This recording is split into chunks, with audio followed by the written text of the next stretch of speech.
Hello everyone, it's Yogi here. I hope you're well. Happy Thursday today. Okay, yesterday Wednesday, so today's Thursday. Naturally, I hope you're doing really, really well.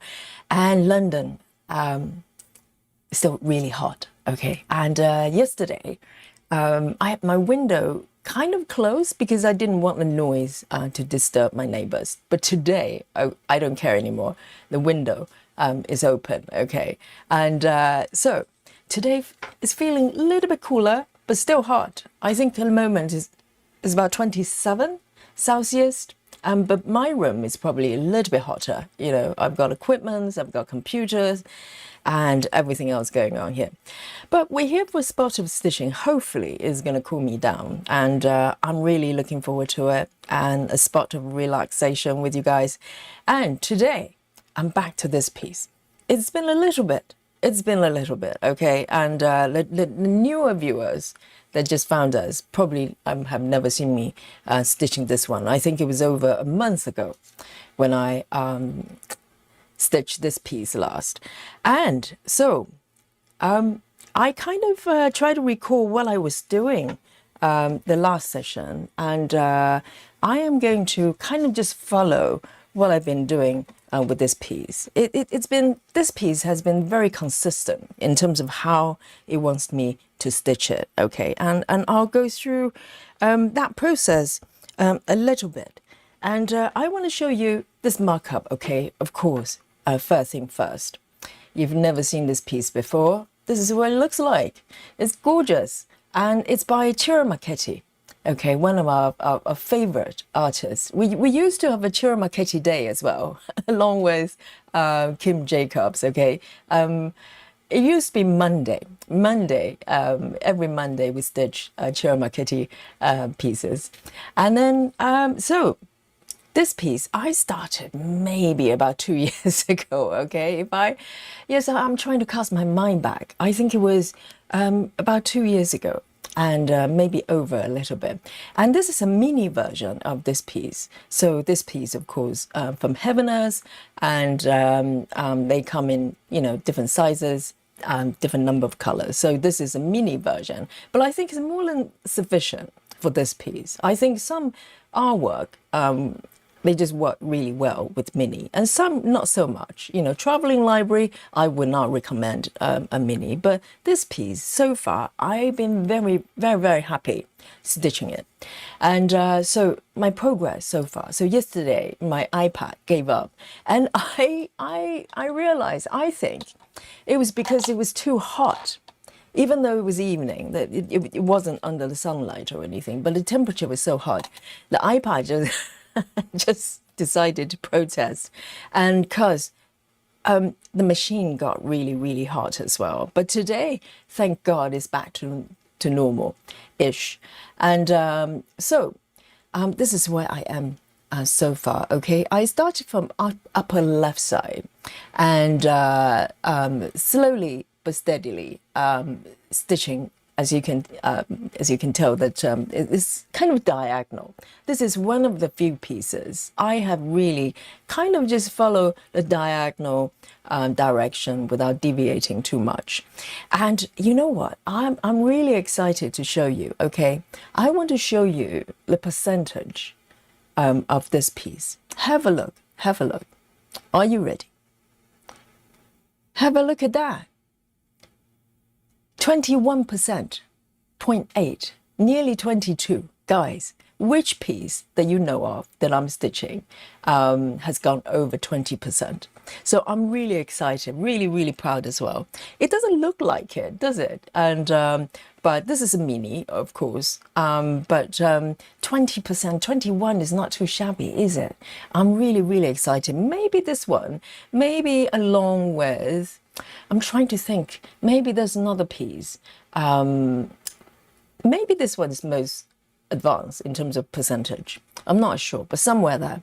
And this is a mini, regular colors. So 89, just one color short of the max for mini, and which is 90 colors. So very, very happy. And I'm starting a new sprint. Okay, chat. I'm doing it. Here we go. this is going to capture.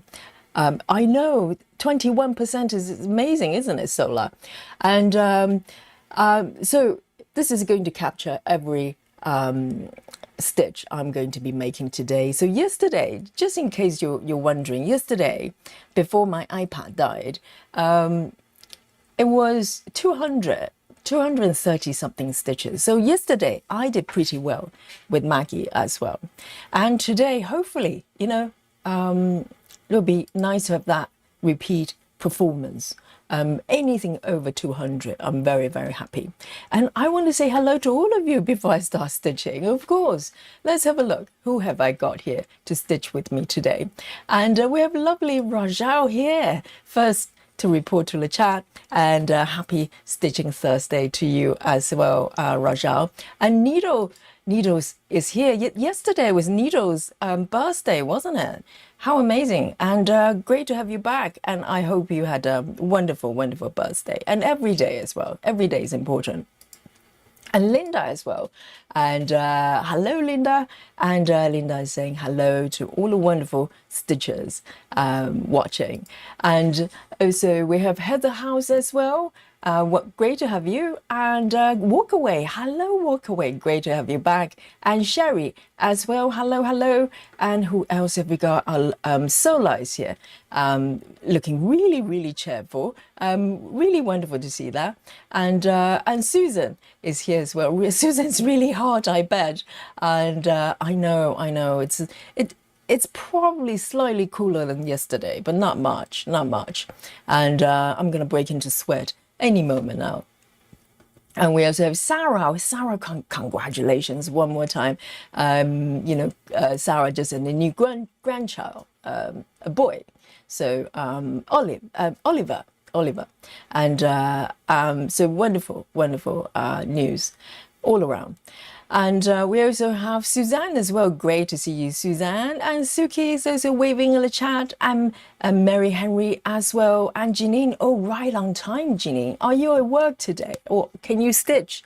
Maybe some of your phantom projects, And Louisa is also here as well. Great to see you. And Marsha, hello from Australia. And who else have we got here? Grace, hello, great to see you, Grace. And Lefty as well, great to have you back. And Chivers as well. And Stargazer is also in the chat. And who else have we got here? Let's have a look. If I miss you for any reason, and just wave at me, okay? And Clara, I can see Clara is here.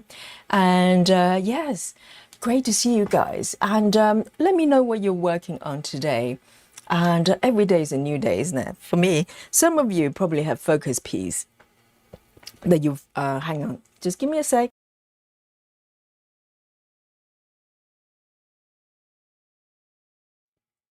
Oh, sorry, my throat is playing up. Just had a little cough there. Yes, I was saying, some of you probably have a focus piece there that you work on, really organized. But for me, every day is a new adventure. And so today is this one. Okay, let me zoom in a little bit. So this piece, I started from upper left, pretty consistently stitching with parking. I think at one point I may have given up parking for a little bit and did a little bit of mini cross country. As you can see, there's some legacy stitches here. But generally, I think this piece, for some reason, is asking me to do the parking method. Not only so, this piece really likes block by block parking. And that's how I started from the beginning and deviated slightly, wandered off a little bit. And then for some reason, it's drawing me back to block by block stitching. And so this is, I think, what I've been doing for the last few sessions on this piece. And today I'm going to carry on, okay? Because this area in particular I'm looking at is extremely confetti, okay? This piece is relentless with confetti, not as bad as Little Cake Shop, for instance. But for a mini piece, this is very, very, action-packed. But as you can see, it's beautiful and it's probably necessary. So block by block parking is pretty organized way and to to deal with confetti as well, and so you don't get overwhelmed. You're really just dealing with one block at a time. So this is what I'm going to move forward, particularly for this area. A lot of color changes, okay, but I've already got quite a few part threads here, so hopefully all is well. So this is 25 count, in case you're wondering, and I'm stitching with ungridded fabric, so I'm going to be gridding myself, and also I've got my needle book next to me as well. I'm stitching with DMC, okay, so quite a standard setup here. 25 count DMC full cross, and so I think I am going to start from this block, brand new block here. I can't remember where I ended last time, but you know, I'm gonna just continue to follow the diagonal direction roughly. And yes, so here we go. I have to say, I do enjoy block by block parking. It's one of the first parking methods, maybe the first parking method I learned, and you know, it took me a little while to get used to it, but I like the organizations because you're not fighting with your part threads. Everything's being, you know, directed away from you, and you clear the part threads first, and then you do the middle, and then park accordingly. So I've got a tutorial that I put out, demonstration more like, and you know, I did last year sometime, so it's under video section, and if you're wondering about the method, you can look up to those. And let me bring on my work mode here. There you go. So I'm just relaxed, you know, quite relieved to be able to sit here to stitch with you in the evening. It's such a relaxation, and Susan is working on Angel, charted by Artisy. I mean, Susan has become quite a fan of Artisy, isn't it? Quite a few patterns Susan's been working on has been from the company. Walkaway says, I was on vacation and have to have many medical appointments. I'm glad to be back today with you all. Wonderful, Walkaway. And I hope everything's well. I hope it's routine appointments and all is good, and great to have you back. Right, so I'm gonna clear the threads from bottom up. Let me just select my first color. One stitch, okay, great start. One single stitch, and that's it. 890, just one stitch. Wonderful. But this just burst of colors, isn't it? It's wonderful.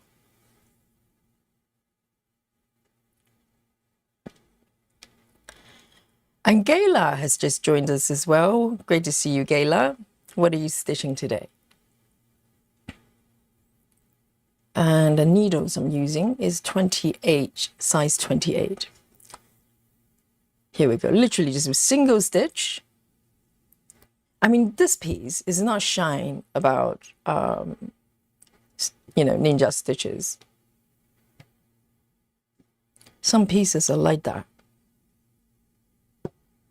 All right, just literally one, and that's it.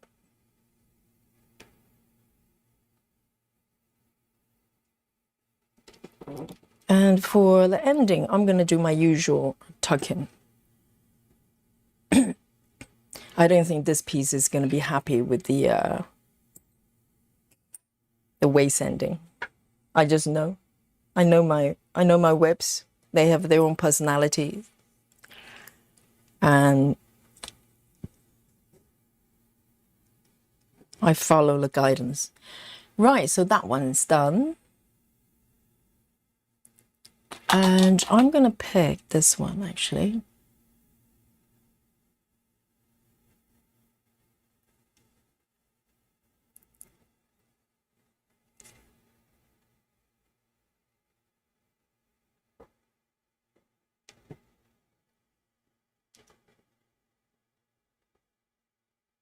I've started sweating already. The open window kind of helps a little bit. But still, 27 degrees, 27 degrees.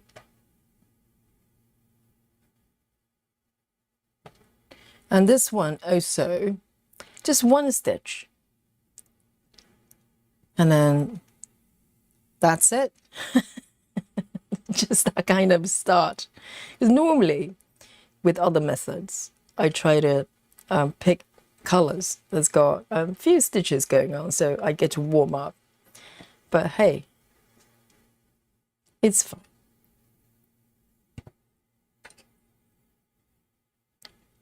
And this one is 150, going back.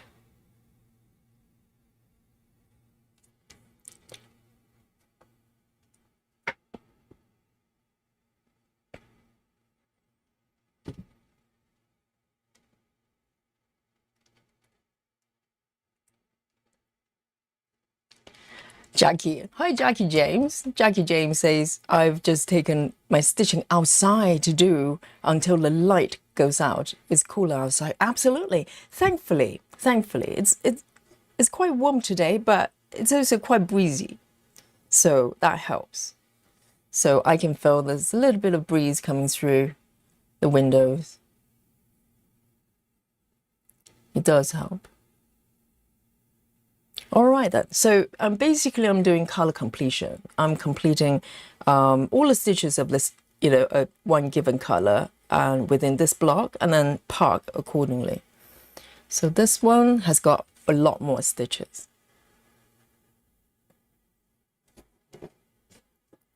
And I probably need to strengthen my gridding a little bit. I mean, the pencil lines don't fade completely, but if you leave them for a while, they do fade a tiny bit.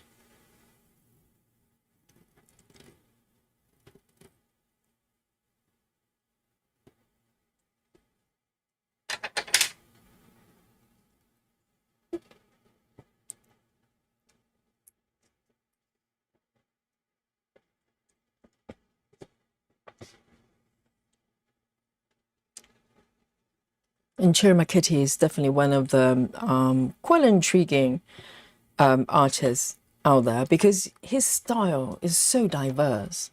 Some pieces, because some artists, if you look at their artwork, you can kind of recognize them. Their signature styles, there's certain themes they go for, so it's kind of recognizable. And Ciro Marchetti, not really.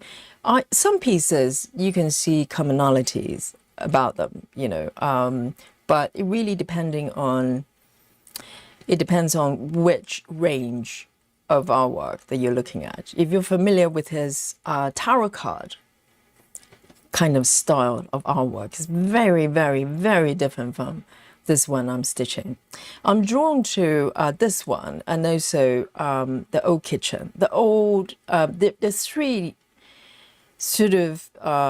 pieces. They're under the old theme, the old kitchen, the old craft room, and there's one more, the old toy store, I think, something like that. That piece I don't have, but these ones are so beautiful. The old kitchen, the old craft room. I'm trying to recall if I've got more from him. So for me, it's quite it's kind of quite extreme how I feel about his artwork.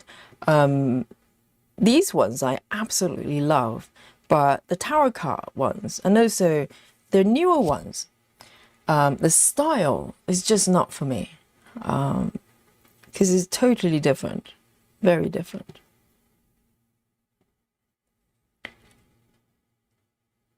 Let me see if I can zoom in a little bit more here. Sola says, Yogi Gala fan, I find the sound is not usually audible on the stream. I never hear them on my end.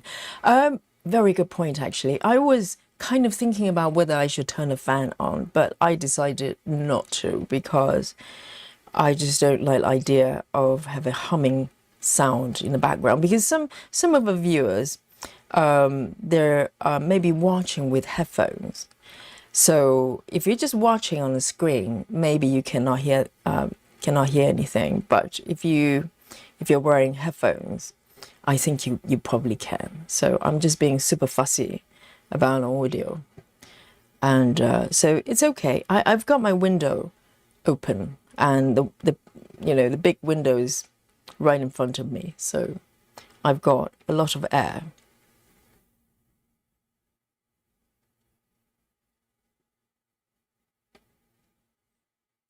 Let me see, two. Oh, geez, already. 1, 2, 3. 1, 2, 3. Okay, we're good. 1, 2, 3. Fine.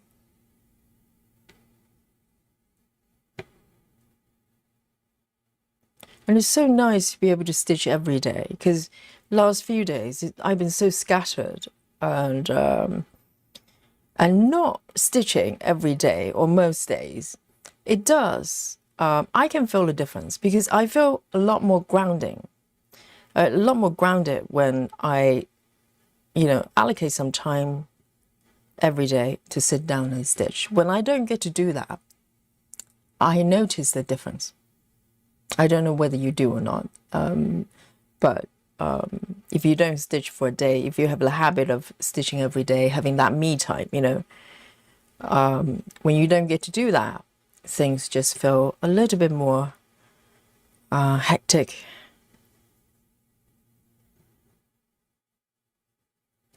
So I'm feeling very good. I do love this method.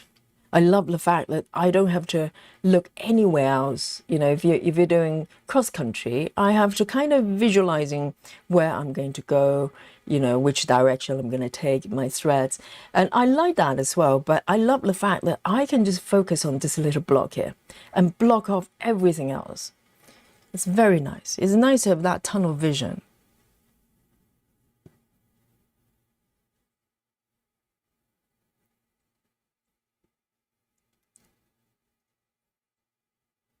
Janine agrees as well. She says, I like Ciro Marchetti's older stuff much better. Yes, I don't know when these pieces were created. I totally respect the fact that he's being truthful to his, evolution, because each artist, they don't stay still, just like, human being human, the personality, and so their own styles, artist style will evolve, for whatever reason.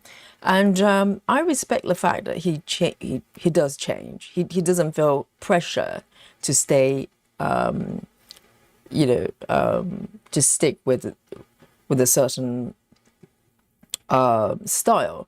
But at the same time, from the audience point of view, I kind of don't know what to expect a little bit. I'm slightly confused with some of his pieces, because they're so different. So, I hesitate a little bit to say I'm a big fan of Ciro Marchetti, which I am. But at the same time, it kind of implies I love everything he does, which I don't.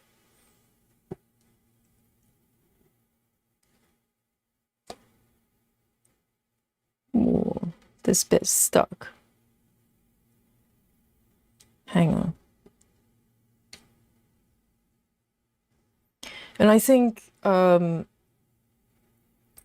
Amy Stewart, for instance, I don't know whether she's under pressure to stick with certain style.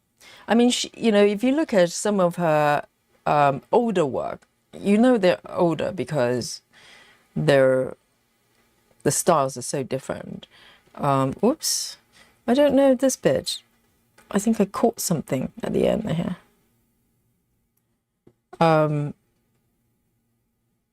It's a tough one, isn't it? It's a little bit like if you're a musician, if you're Madonna, if you're Lady Gaga, you have a certain style that you're known for, that you're popular for. And moving forward as an artist, do you just keep producing very similar things because that's what people expect?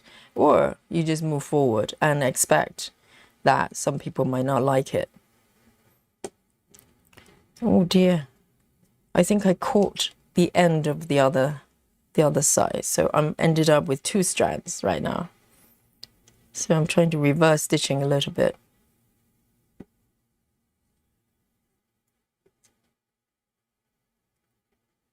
Sometimes you can be, you know, victim of your own success, because by, you know, having to maintain that, kind of manage the expectations of your fans, sometimes you end up not being able to do whatever that you genuinely want to do.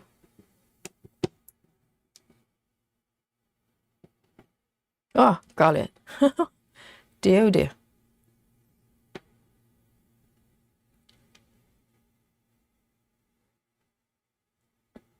Walkaway says, I love these colors, Yogi, but I never have a spooky bingo since my little sad girl. It's mostly browns. I know. I think if I was stitching a traveling library, we'll probably have more spooky bingo. How is that piece going anyway? And, you know, you're not that far away from completion. No spooky bingo. I know. Because the color scheme is so different.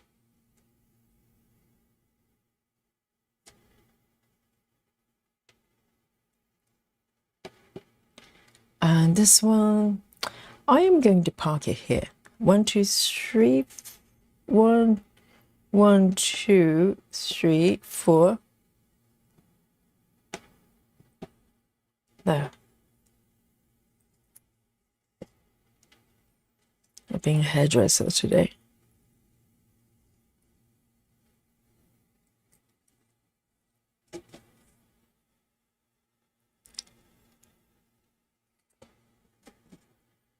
Let me pick this one.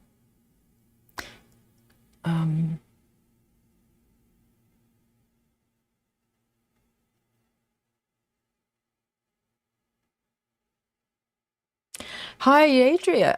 Daria, rather. Daria, great to see you.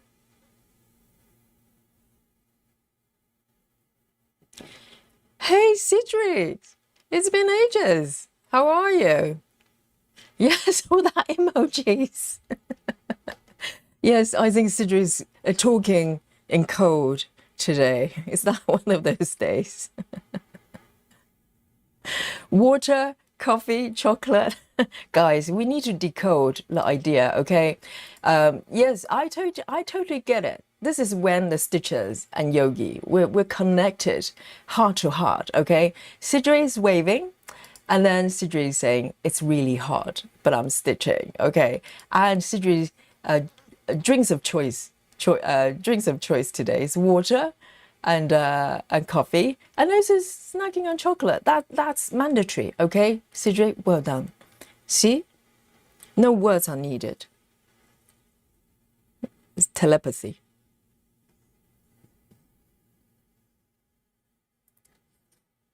Where am I? This one. Oh, right. Okay. God. I'm so confused. Yes. I'm loving this method. I just love it.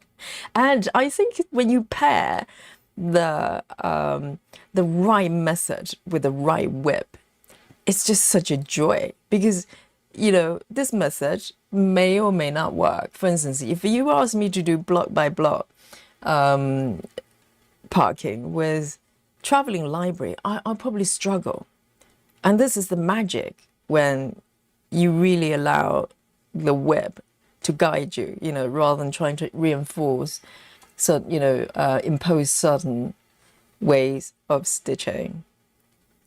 So working with human beings, they have their own, you know, personality.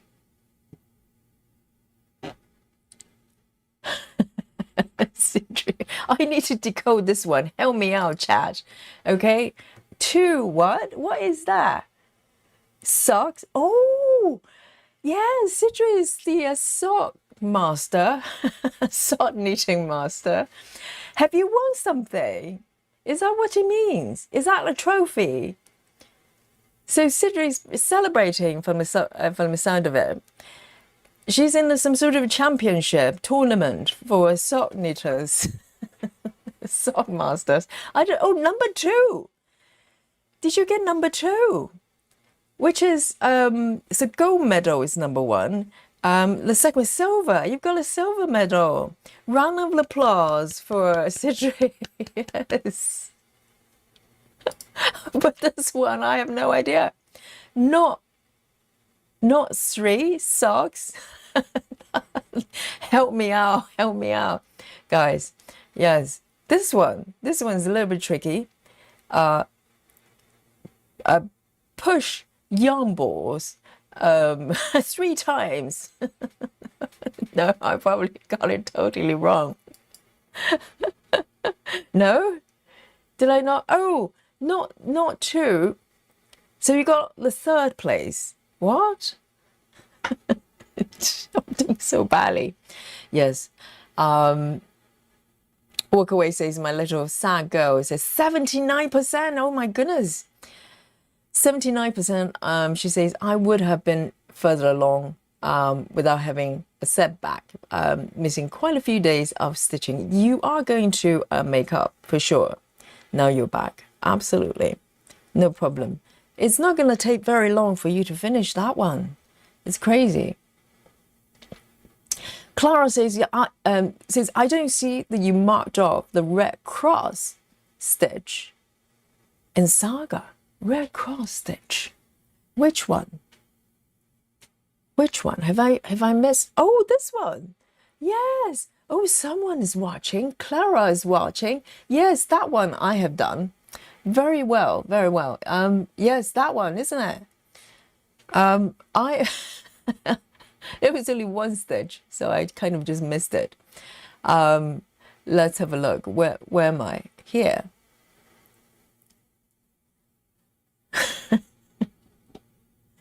I'm not sure this is the right color.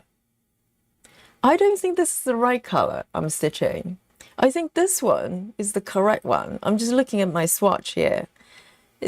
I think it should be slightly darker. Let me double check. Because I've got this mysterious part thread here as well. I think there's some sort of mix up here.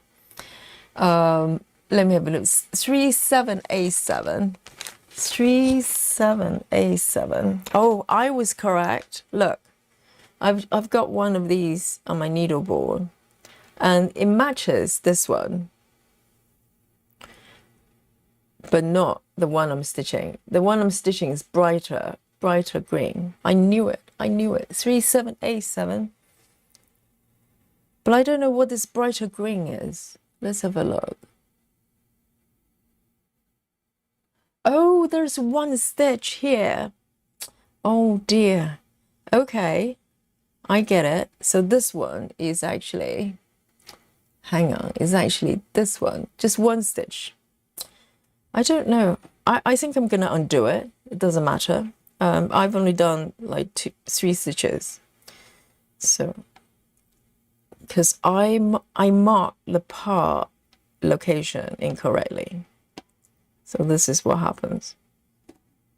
And imagine if I was doing paper charts, I wouldn't know the difference at all.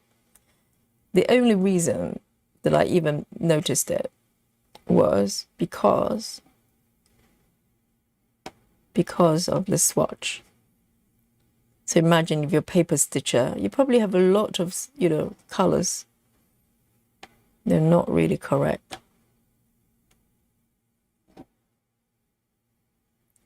But you can't tell. I bet you can't tell. Reverse stitching. Okay, guys. Right. Okay. Now I know where it's supposed to be. Why does it look like this? I'm so confused. Hang on. Let me just undo those stitches. so I don't get confused. So those are not done yet, but there is a part thread here.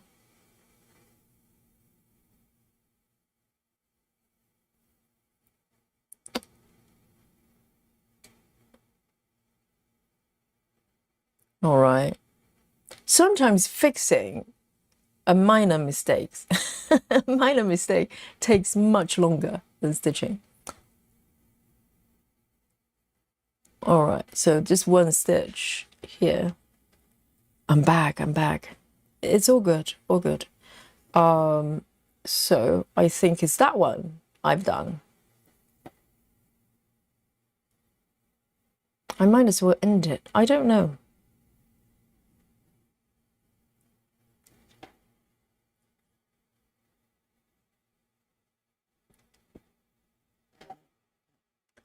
Hi, Lynn. Lynn says, hello, Yogi, Stitches, and Cynthia. I like this project. Hope you're okay. Yogi, you said hairdresser. Poor Stuart, Ross Stewart have to have. Really? Ross Stewart? What happened to him? Is he having a medical situation? Oh, no. Oh, poor Rod. Dear, oh, dear. Oh, I hope he's okay. Has he recovered, or is he still in the hospital? Oh, poor Ross Stewart.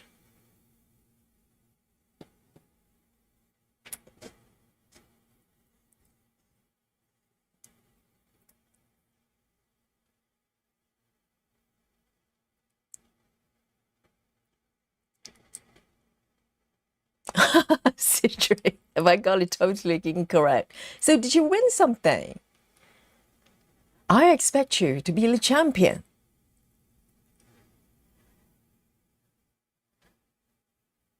Oh, Cedric. Okay, now human language. So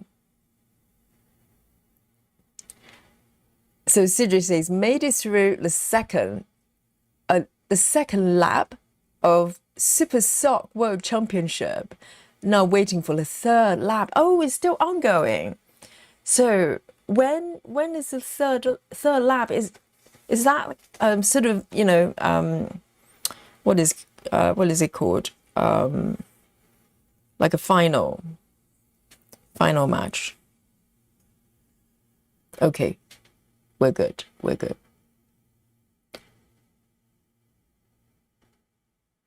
I bet you're gonna win.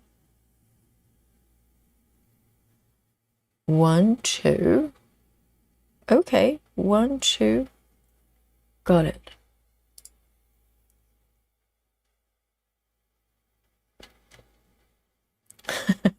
Cedric.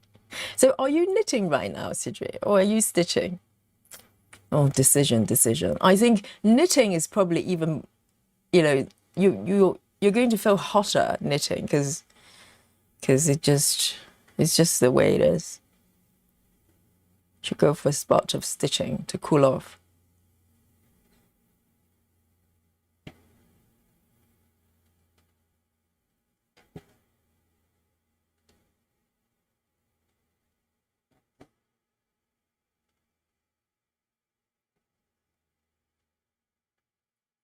It's all good now. I fixed it.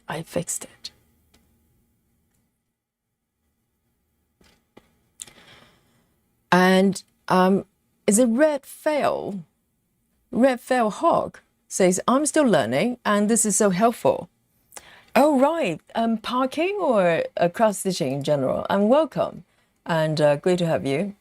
Yes. I think the best way to learn a way of stitching is to watch someone else stitching, isn't it? Like real time, how they make decision, make judgment calls, and how they navigate through the project. You know, it's so nuanced. Sometimes when you just watch a tutorial or maybe just talking about it is not going to give you all information. That's why I love watching people stitching. You're just picking up so much.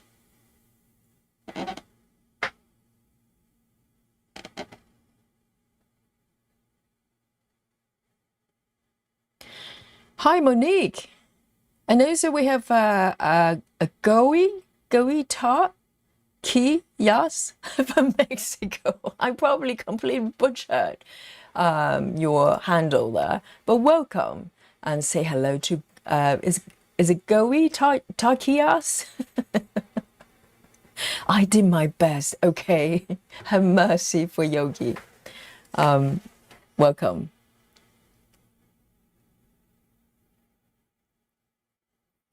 Oh, Citro says, I want everlasting fame and confidence. Yes, Citro is a champion for sure.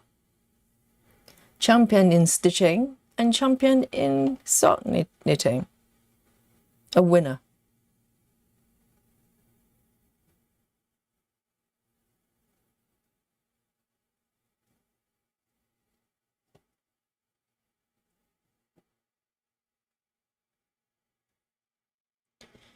And great to see you, Monique. What are you stitching today? And Red Veil says, I'm waiting on supplies to arrive. My next project starts once they do. So what will be the first project? Is it the first or next project rather? Which one is it going to be?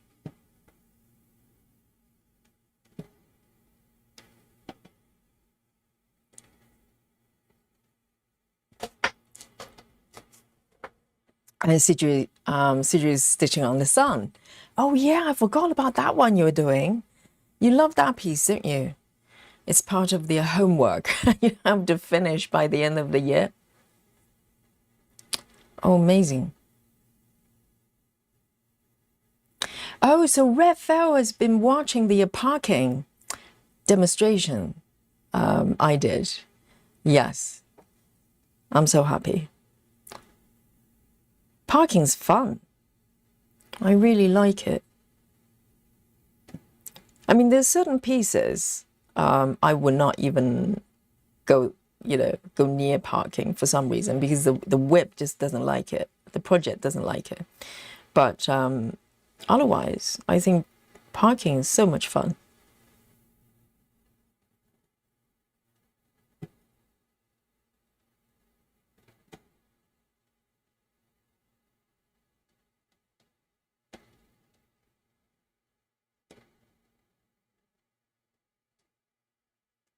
And also, just in case you're interested, particularly with parking methods or block by block parking, okay, Red Veil, there you can find playlists as well. If you go under playlist, I kind of group the methods under different playlists if you're interested, so you can see how it works out on different pieces.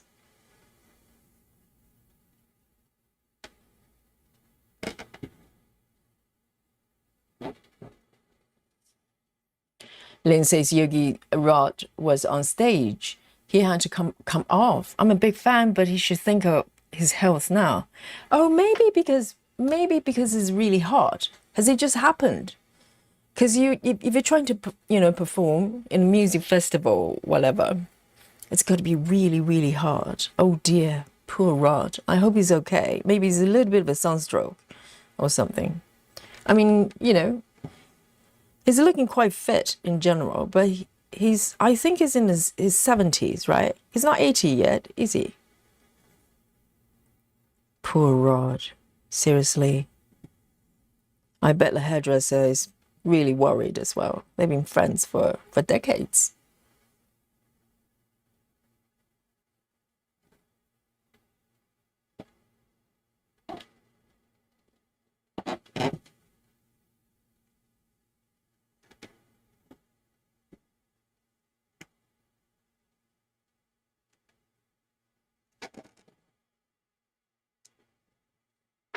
All right, there's one more here.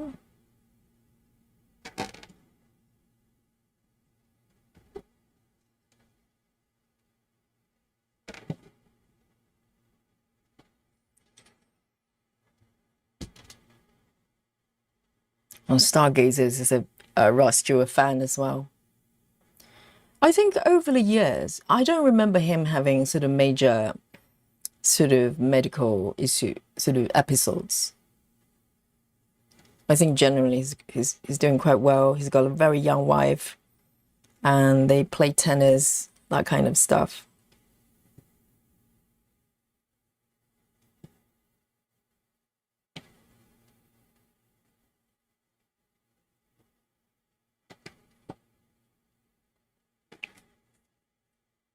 Mandy Moran, great to see you. Walkaway says Lionel Richie had a medical emergency on stage 2. A lot of these old rock and rollers, they probably have something to say when you call them old. Yes. I think live performance and also touring in particular is a lot. You know, it's very demanding, even for very young musicians. But then, if you think about Rolling Stone, what's that guy's name? Mick Jagger. I think they're probably still touring, you know, all over the world, which is crazy. I think all of them are probably in their 80s.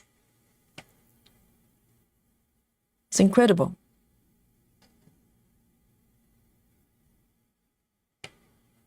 I mean, it's not, they probably do it for love, because it's not like they need the money, right? They probably have plenty. They're sorted. So they're doing it just for the love of it. Let me see. Let me pop down instead.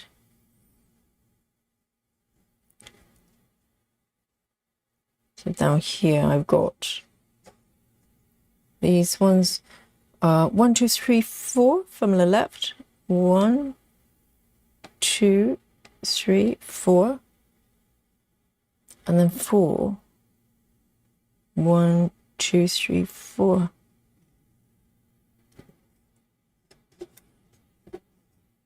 But I think it's so wonderful, you know, if you love what you do, it doesn't matter what age you are, you have that drive. And it will probably keep you fit as well, because you have that motivation to do, you know, what you love to do. And if you have to keep fit because of that, you do it. So I think some people, they're just not suitable for, to retire, you know. They just need to keep going. Let me take a sip of my coffee. Monique is stitching on Rainbow Punk Bride today. Oh, sounds like fun.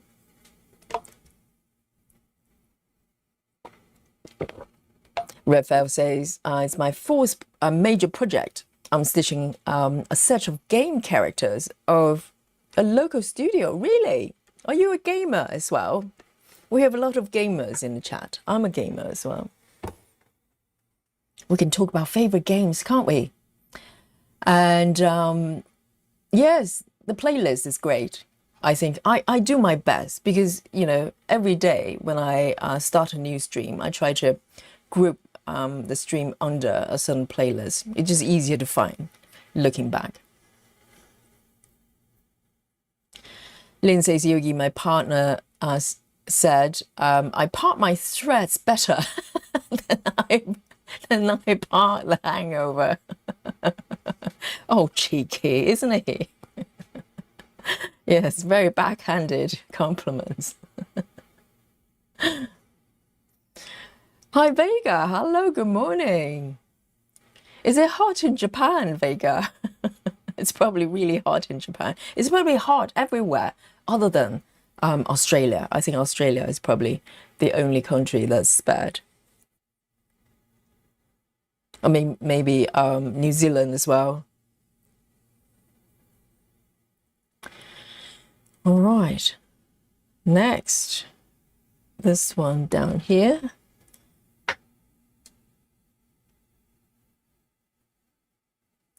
Two stitches, and then I can park.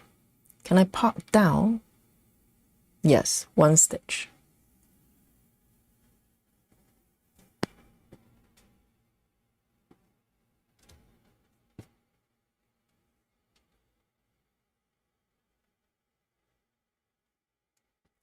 What Grace says, I was in high school when Ross Stewart had his hit songs, You're My Heart and Hot Legs. What a title, Hot Legs.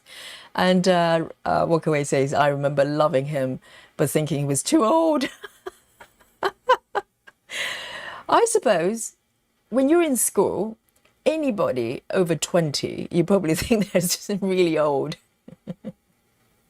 Yes.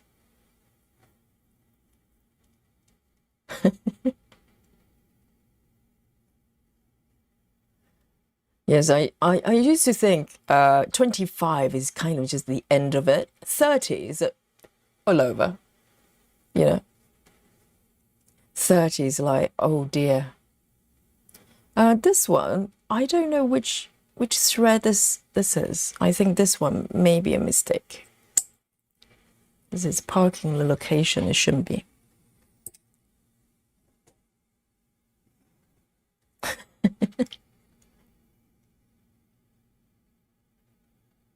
Sola says, I just read that Rod has returned to performing, but not 100% yet. Oh, he's gone back? As in back to the stage? Did he have to get off the stage to get treatment and then went back? Hardcore, man. Most people probably choose to take a break. But I think, you know, if you're professional, if you're a performer, people are waiting for you, looking forward to see you. You want to be there. So it's not unheard of, you know, people get injured on stage or some sort of medical episode and they went back. And I think this is why a lot of, you know, their performers, they die on stage. You know, the famous one, the comedian, the British comedian. Is he British or is he Australian? Tommy Cooper? Is it Tommy Cooper? I saw a documentary, well, not documentary, I saw a video about him. He literally died on the stage. He's a comedian. I don't know whether he's famous outside the UK, but he was kind of those household, you know, comedians. I think he fainted. He kind of fell over halfway into his routine. I don't know what he's doing. Maybe some sort of stand-up comedy or something. And people thought it was part of the act.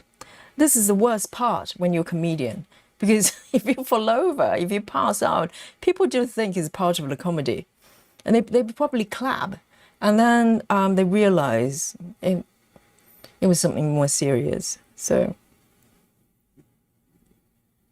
1, 2, 3, 4, 3, 1, 2.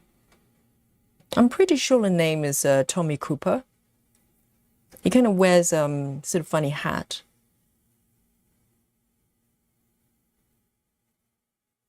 Oh dear, why did I do that? There's one stitch I missed. Dear Almighty. It's okay, I'll come back.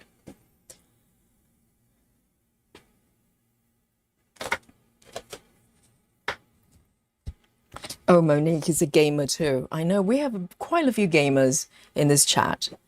I remember we had a lot of discussions about favorite games.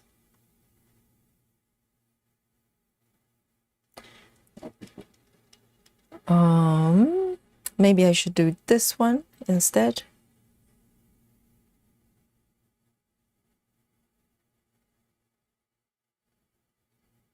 Just one stitch. And then park.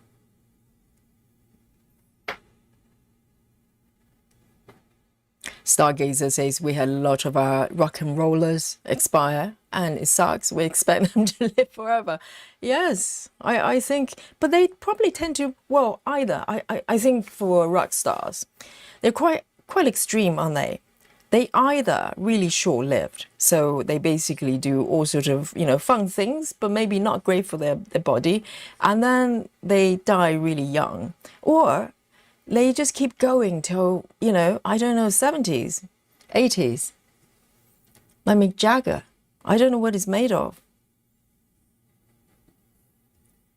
And he also had a really young wife, quite late in his age. I can't remember how old he was at that time, maybe in his 70s. He just got this, hot young wife and had a new child in his 70s.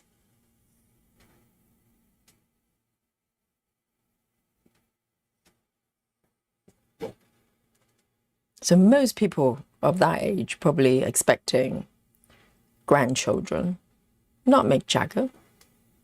You just have a new baby.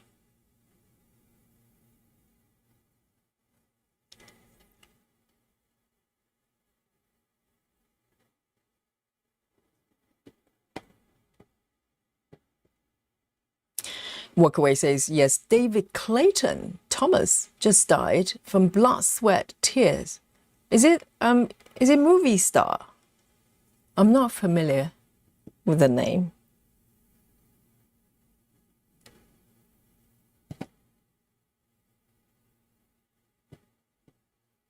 I think some of them just peak too soon, particularly musicians, the lifestyle that goes with it.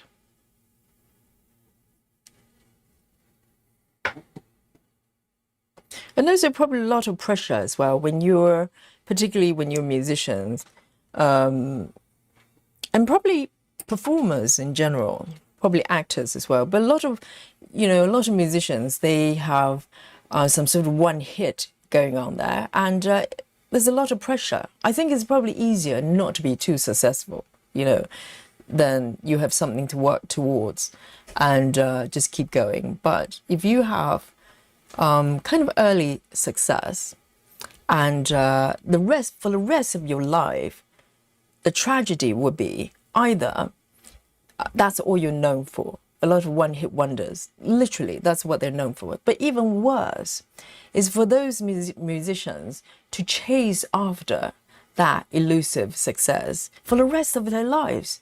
Have you seen those people who have the same haircut and same outfit, very similar when on the peak of their success? They kind of try to capture that for the rest of their lives. And that's a little bit sad, I have to say, because life is about evolution. Ciro Marchetti moved on. He did different things and probably gained a new audience, okay? And that's a brave decision. But for a lot of people, they get stuck in the same place and they don't know how to move on, how to grow.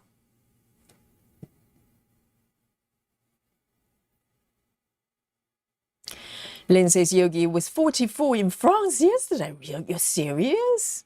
Well, France and Italy, they're normally much hotter than the UK anyway, but 44 is just a little bit unforgiving. Dear, oh dear. I hope the French people are okay.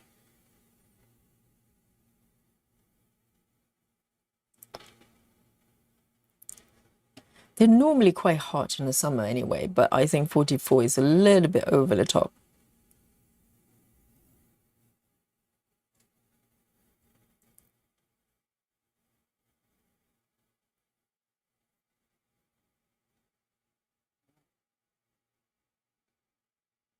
Yes, Ross Stewart is Scottish, isn't he?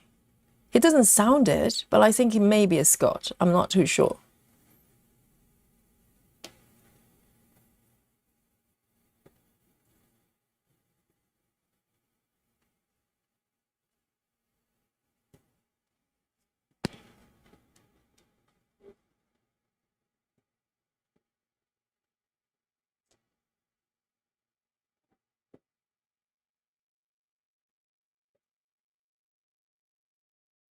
Yes, so it's Tommy Cooper, yes. I think he's British, or maybe he's Australian. I'm not too sure. Walkaway says, I saw a video of Mick Jagger running into stage not long ago. He's on top shape and run like 16-year-old. I think it's made differently, considering, the amount of drugs he probably was doing. And but yeah, he never got fat, he never got unfit, and yeah, I don't know, he's a machine. And producing new babies in his 70s. It's made differently.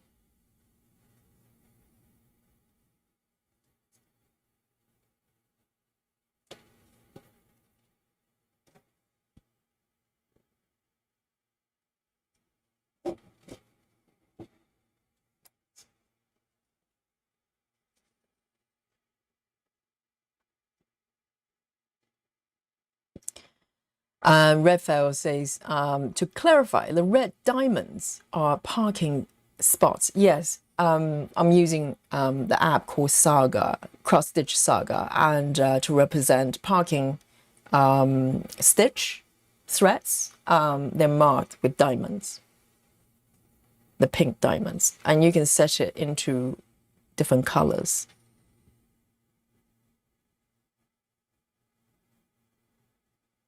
Walkaway says blood, sweat, and tears. Oh, is it like a band?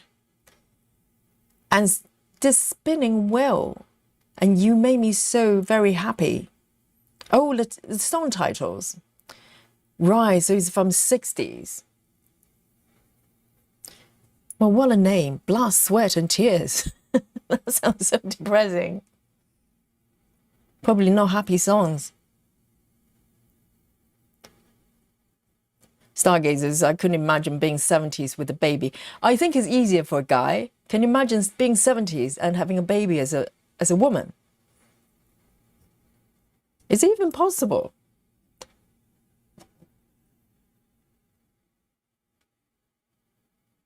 Oh, Stargazers, his Rod is from North London, so not a Scot. Maybe with some Scottish blood. Okay, so his dad was Scot, because he doesn't sound anything Scottish. So his dad was from Scotland.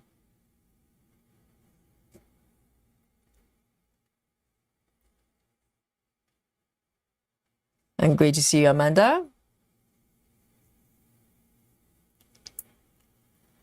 Right, next. Quite a few parts threads here. A little bit confetti, but doable. I think it's quite manageable when you are stitching this way. It makes confetti a little bit more workable, because it may be just one single stitch within this block, but you know, if you're able to park it away somewhere, it doesn't feel too bad. And this one, just one stitch and then park. Oh, there's another stitch at the bottom.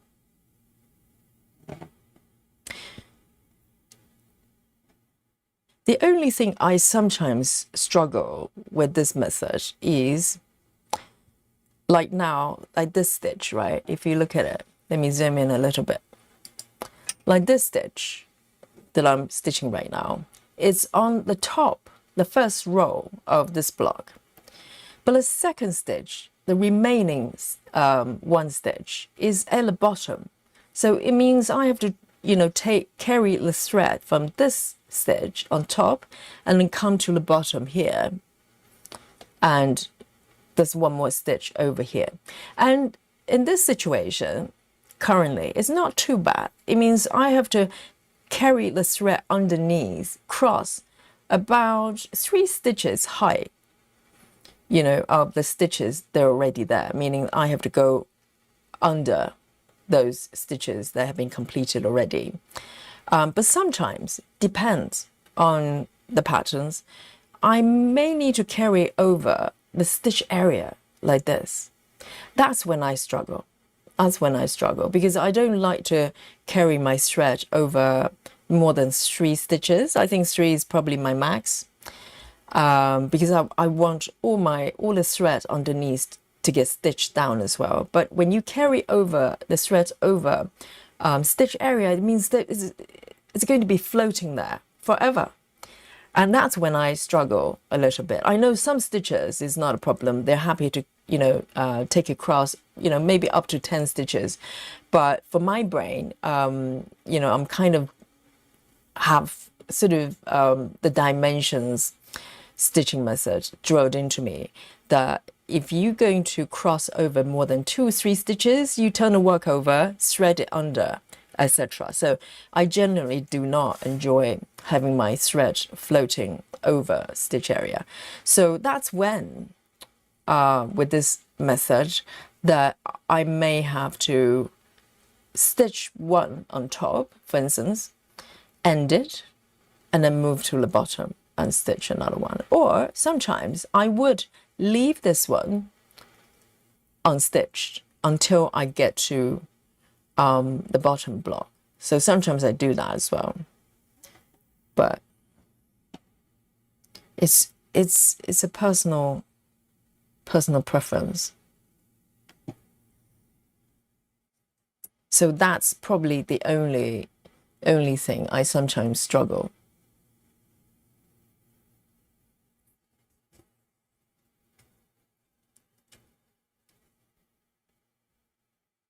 Okay.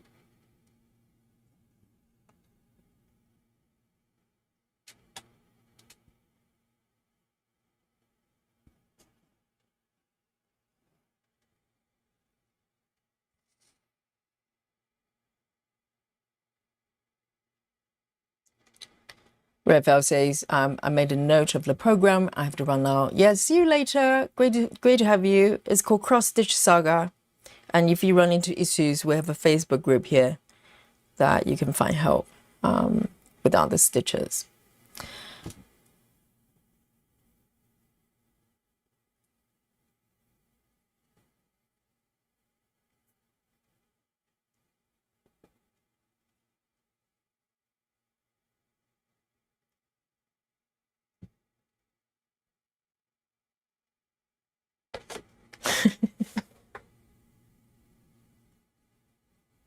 Stargazer, you don't have to be, grown and dignified.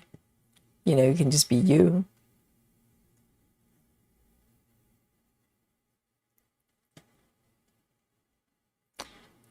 One, two.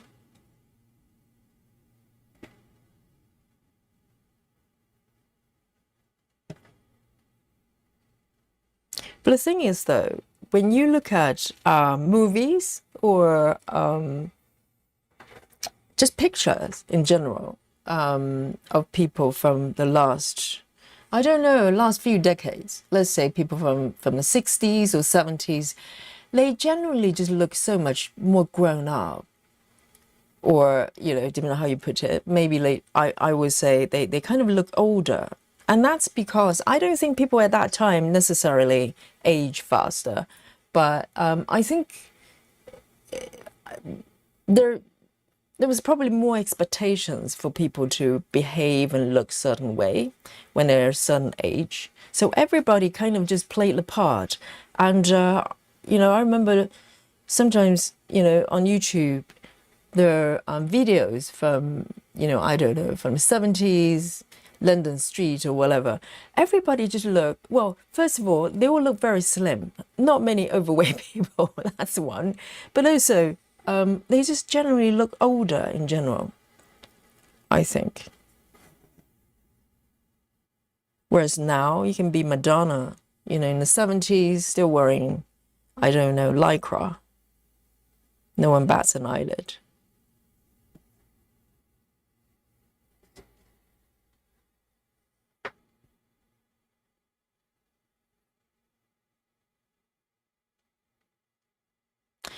Janine says, if you do mean to max, though, they should get pinned down. Yes. Do you mean doing mean to max within a block? Because if you do mean to max, yes, of a certain area, everything gets pinned down. That's why I like it. But the thing is, I know some stitchers, they apply mean to max within a block, and that can be it can help a little bit, but may not, because when you come to a new block, you still have to go through the exercise of clearing off all the threads, don't you? From bottom to top. And so that doesn't change. You have to get them out of the way before you can do the remaining stitches. And with the remaining stitches, you can do min to max, right? That's doable. So the question will be, so what happens when you, you know, clear all the past threads, but some of them have a lot of stitches already covered up. So when you do min to max, you still run into the same problem, that there will be occasions that you have to take your thread over an area. Oh, like this one, for instance, you know, I've just done the last stitch over here, but the next one is down here, bottom left corner. So in this case, what I'm going to do, this is why, well, I have a couple of choices actually. I can leave this stitch here until I get to the bottom block, or I can do a yogi move. I can do a yogi move. I can take my thread over to the right, do a pin, and then take it back down. It's still not ideal, but it's a little bit better. A little bit better. Let me see. I think I'm going to leave this stitch till I get to the bottom, and I am going to park it over here. 1, 2, 3. So the block is not going to be totally completed. There is going to be one stitch left over, but I'm okay with that. So it's a moment by moment judgment call that you make.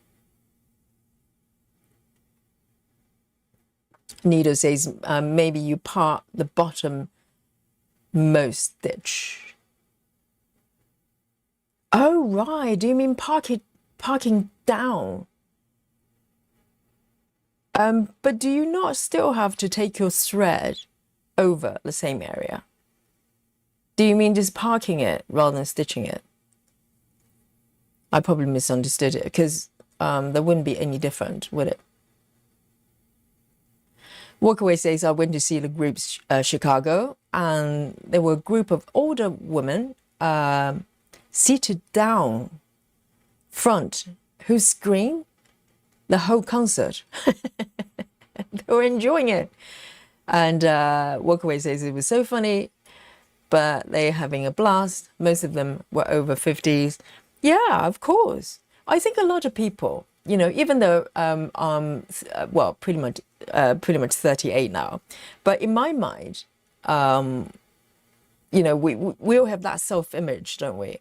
I feel around maybe 26. I think 27 for me is the best age. For some reason, if I could stop at a certain age forever, 27 will be the number. So everybody might be different. But for me, 27 is kind of just optimal. You know, everything's great. And yeah.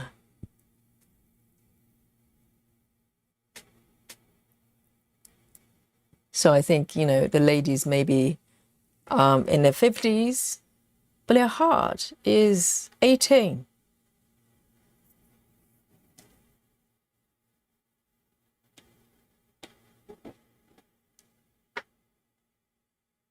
Hi, Kelly.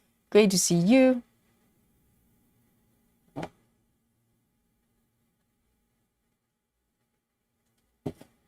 So this one's just one stitch in the corner. Oh dear. I can't even see where I'm going with this. Why does it look so jammed? Don't know what's happening here. Have I just undone a stitch by accident?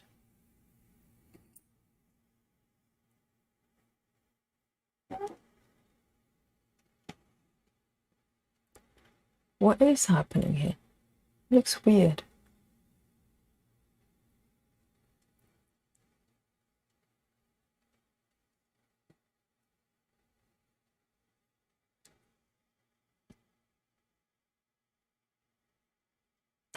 Kelly says I'm 57. And I've never been dignified in my life. Exactly. There's no requirement to be dignified, whatever that means. Sound stitching. Hello. Lynn says, Yogi, I was reading today. There's a place near Tower Bridge that sells the largest jacket potato in England. So if you're hungry, what? Near Tower Bridge, the largest jacket potato. But why are they large? Does that mean they have the largest potatoes in England? Because in order to make large jacket potatoes, you need large potatoes, Lynn. Where do you get giant potatoes? It's a puzzle. And why Tower Bridge? It's very touristy over there, though. I hope it's not a scam for tourists. Yes, come to Tower Bridge.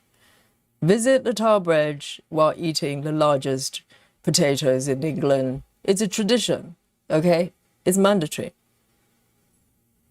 It's part of the Britain experience.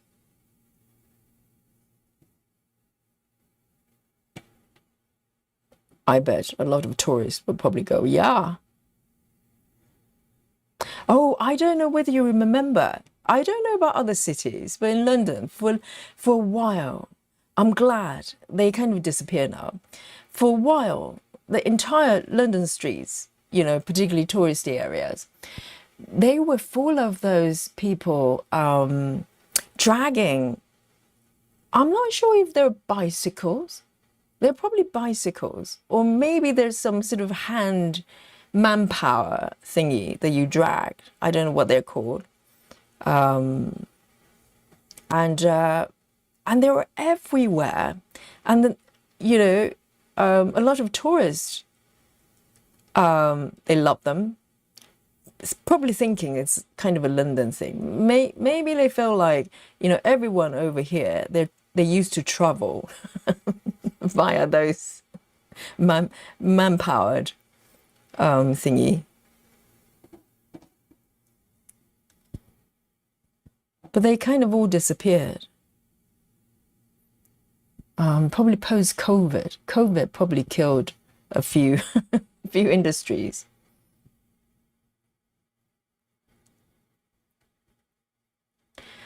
Suzanne says, I skip the part threads that have a lot of stitches. Oh, right. Do you do that? I wouldn't be able to resist. But the thing is, though, when you clear your threads, Suzanne, you know, from bottom up, because the purpose is for you to not having to fight with other threads. But let's say if this green covers 70% of the block, do you just leave it and then move on to others? I never thought about that. Yes, that's probably, I can try that. Because I'm always tempted. If I have a part thread that's got a lot of stitches, I just get really excited and start stitching it. Yes, I suppose you could do that.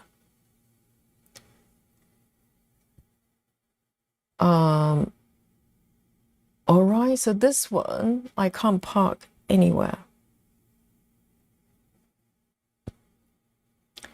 Amanda says, like street carts. Yes, it's kind of, I used to know the name because they used to be everywhere, like mushrooms in the forest. They're everywhere. And I always wonder about the safety. I can't remember what they're called. Maybe somebody can remember. And but some of them were actually tricycles, you know, like those cargo bikes, but carry people instead. So if you go to New York City, you know, if you go to Central Park, you've got like the horse kind of horse carriage that a lot of tourists go for, similar to that, but with human instead.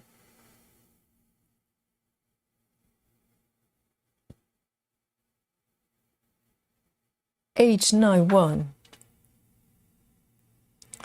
But there's no tradition anywhere that you can look up that people used to do that. Maybe, I don't know, ancient time, once upon a time. But I'm not aware that everybody used to travel on those 891. But a tourist wouldn't know that. And tourists probably think, it's part of the experience.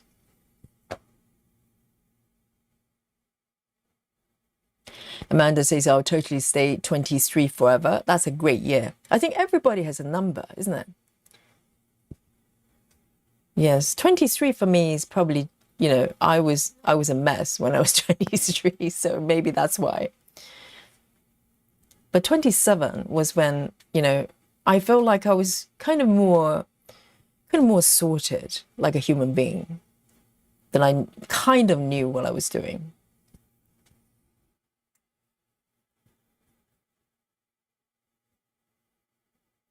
Sola says, I'll be 33 forever. I was very fit back then. I will run 3 miles in 101 Fahrenheit heat and not run out of breath. Oh my God. I don't know what temperature that is in Celsius. But, yes.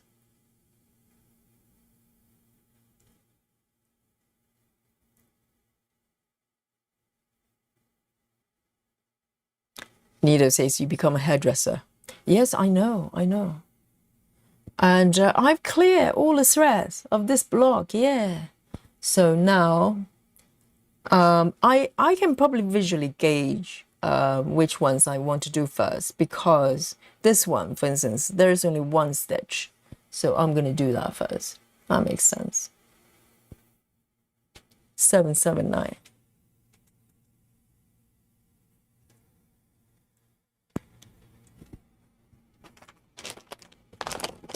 779.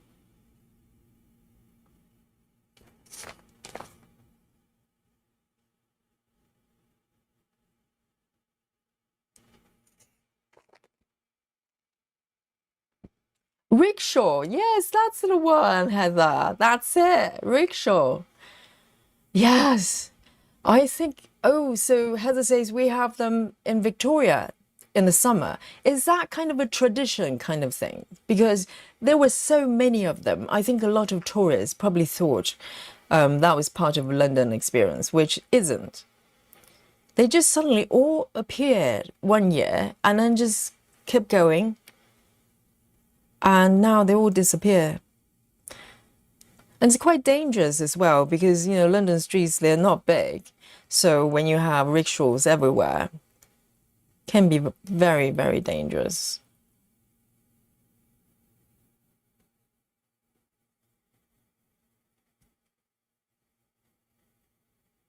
Janine says, I'd be perfectly happy being 35 forever. But Janine, I know it's terrible being 12. One day, you will grow up and you will be 35. Not yet.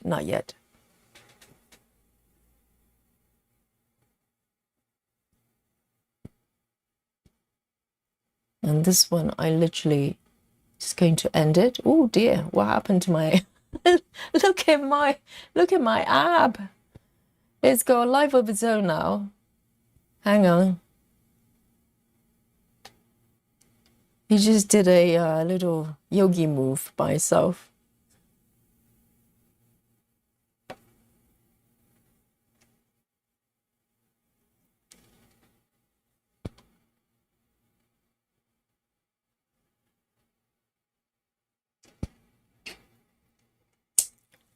Seven, 9.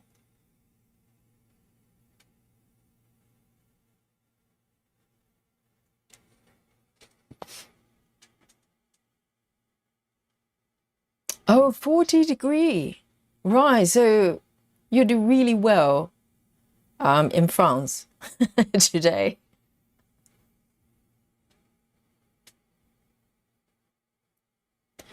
Bluebell, hello. There's a stitch, not stitch, compared to Saga. Oh, Bluebell is watching. Dear, oh dear. I've got to be careful now. Which one? There's 1 stitch, not stitch comparing to Saga. So I marked something on Saga, but not stitched. Hang on. Which block am I doing? I've lost my chart. I'm just trying to compare. Oh, are you talking about this one? This one? 1, 2, 1, 2, 3. That one looks fishy. That one doesn't look like it's been stitched. And the rest seems to be okay. I think Bluebell is referring to this one. Why is that one marked? Let me have a look. That's the one, isn't it? Oh dear. Okay. You're quite right. That one. 819. I probably missed it. 891, rather. 891. I think that's the one I just stitched, but I missed that one. So thank you, Bluebell. I think you're referring to this one, isn't it?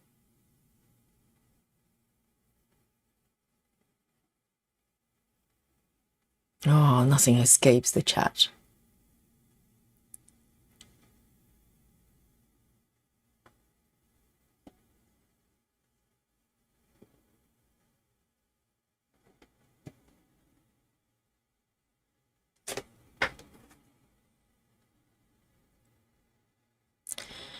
Amanda says 23 was right after I moved to Minneapolis.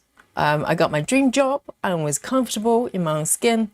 I think the key is figuring out how to learn to be those kind of happy in different circumstances. I think, yes, that's very well put. I think 27 for me was when, you know, I kind of sort of figured out who I was without being a mess. And so for some reason, that year was, you know, kind of important for me.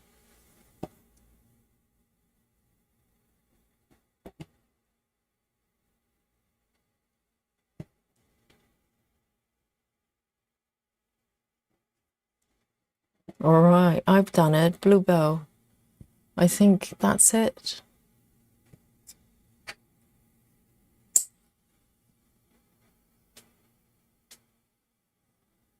Now I can mark it.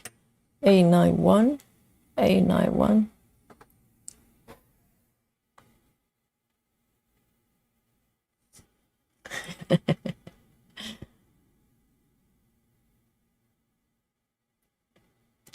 Kelly says earlier I was stitching on Christmas project because today's the 25th.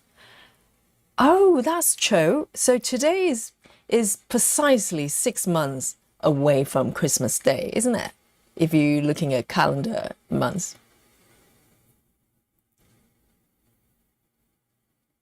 Janine says, I'd be happy being 12, the knowledge I have now to do things different. Yes. Well, being 12 is hard work, though, isn't it? All right. 977. Someone is raising the alarm, no?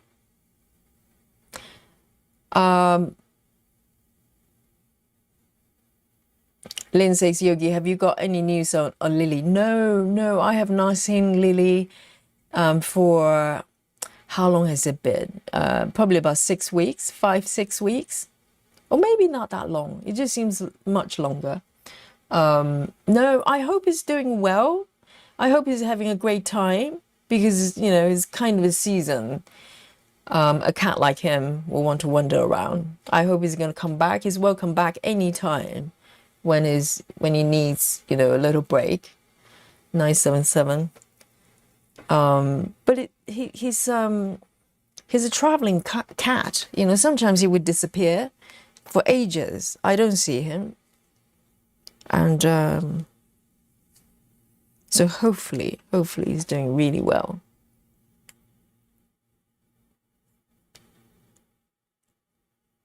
Or even better, if he actually finds a family that's happy to have him. That's even better.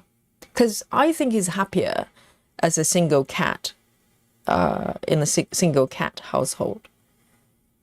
He doesn't like other cats. He's just too dominant.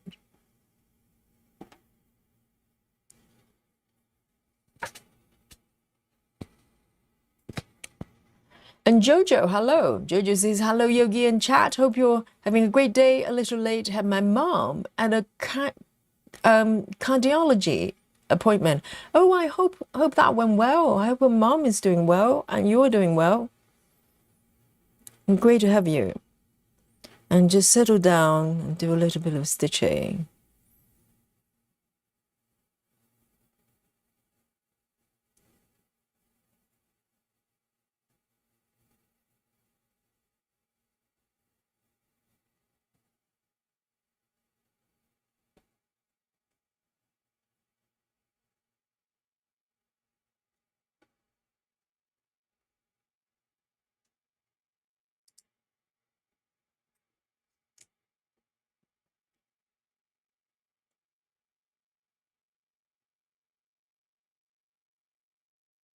Whoops. It's a little bit jammed.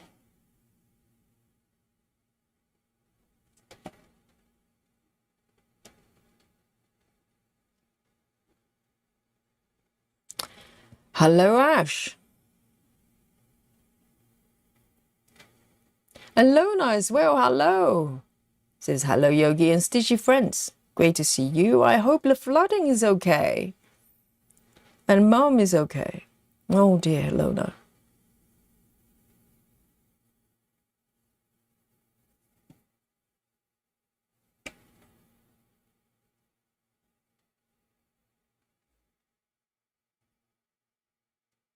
Okay, and I am going to pop to the block.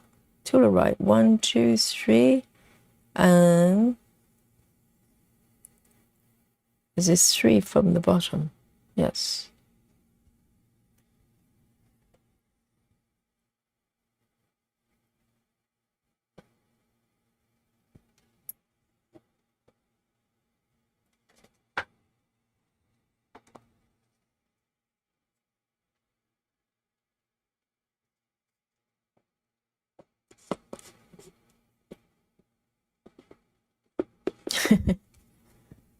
I mean, Lily's a free spirit. I mean, over COVID period, I didn't see him for about 2.5 years, and I was totally convinced somebody probably adopted him. But when he came back, I realized that's not the case. So I don't know where he was for 2.5 years. And I think it's ironic because the entire winter, you guys probably, you guys were here. You could hear him every single night and during our stream, and he would be meowing outside, begging to come in, begging, literally, and every single day for the entire winter. And as soon as I decided he could just come in whenever he wants and he can eat as much food as much as he wants, he decided to move on. So maybe it was a challenge for him. And now he's got what he wanted. He's moving on.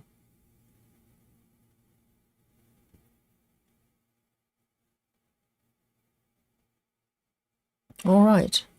This one is... This color looks... Oh, yes. I was wondering why suddenly there's kind of bright yellow. And I look around, indeed. They're pockets of bright yellows. Because sometimes when you have colors kind of out of place, you're a little bit worried. 307.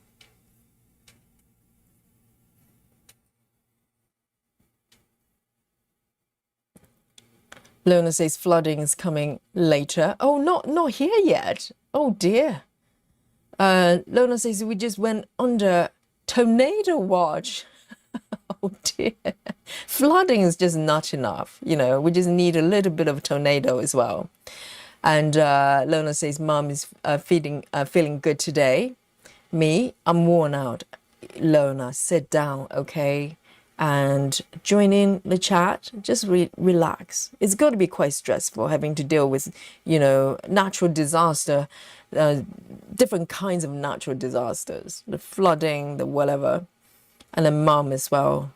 So take a deep breath and just relax and chat. I see you.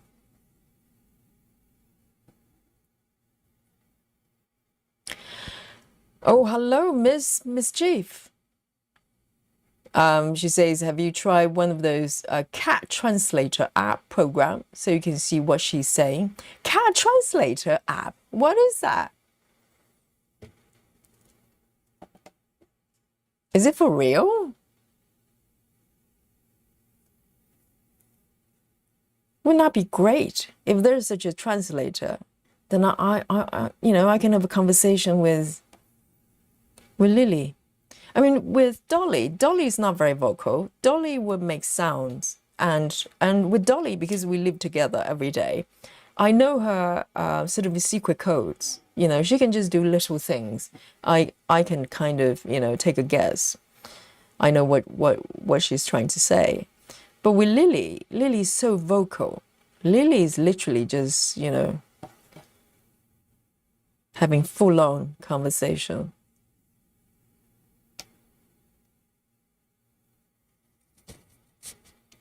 Can you imagine if you use the translator and a cat goes, I don't like you. I'm only here for food. I'm putting up with you, okay?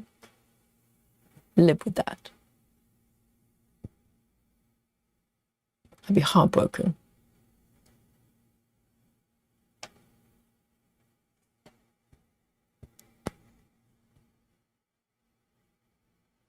So maybe it's good not to know the truth,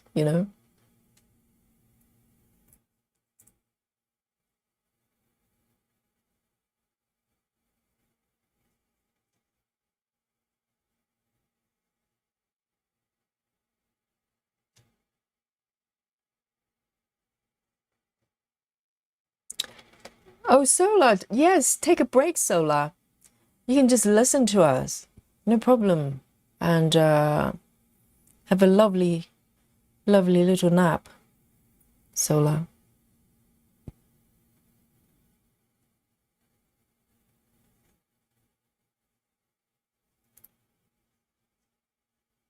Oh, Jojo is a nurse as well. So mom is okay. Right. So that's handy, Jojo. So Jojo has medical background as a nurse, and yes, it must be so much better to have a loved one. That's particularly daughter as well. That's in medical care industry, so they know what to do really. That's wonderful, and I hope mom is okay. When I was looking after my mom, I had no clue what I was doing. Literally no clue. 16? I didn't realize this piece has the first 35 number. This is 16 actually. I didn't realize it's got 16. Because heaven and earth, they don't use the first 35 colors that frequently.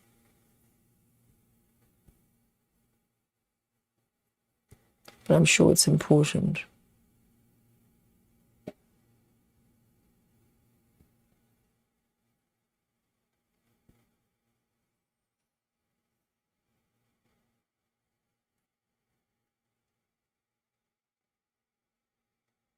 Tornado watch. So tornadoes, they come all seasons, do they? Because I remember in the winter, quite a lot of you were reporting there were tornadoes as well. So there's no seasons for tornadoes. That's just not fair. Take a break.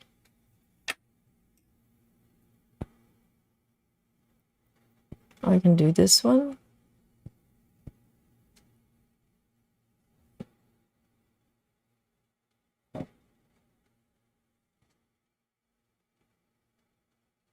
And then I'm going to park it Where do I park? No, I'm not going to park. I'm going to just end it.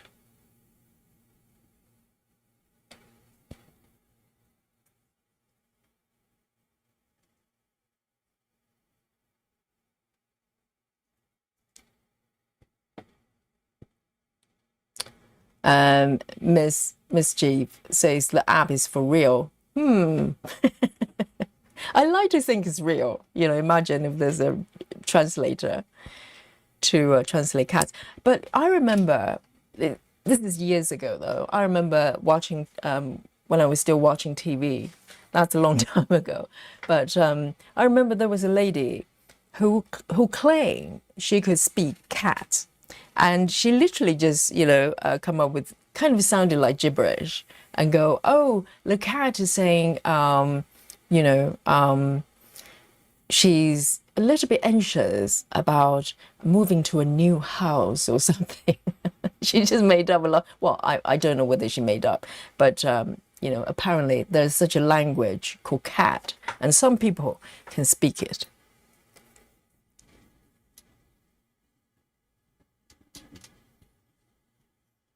Jojo says spent 3 hours last night practicing reverse stitching. Did you have a good time, Jojo? 3 hours. And Jojo says figured out why I quit this project many years ago. So it's the same project that is just causing you to having to reverse stitch for 3 hours. How many stitches? And how did you manage to last for 3 hours reverse stitching? I'll probably give up after 20 minutes. Wow. I can totally see why that would stop someone from stitching. You know, even if you love the project, but reverse stitching, is a little bit traumatic if you have to do a lot of it. You probably go, oh, maybe this project just doesn't like me. It's holding something against me. 152. I'm not saying that's the case with my Gecko Rouge, okay? I love that project. I'm going back. I'm going back.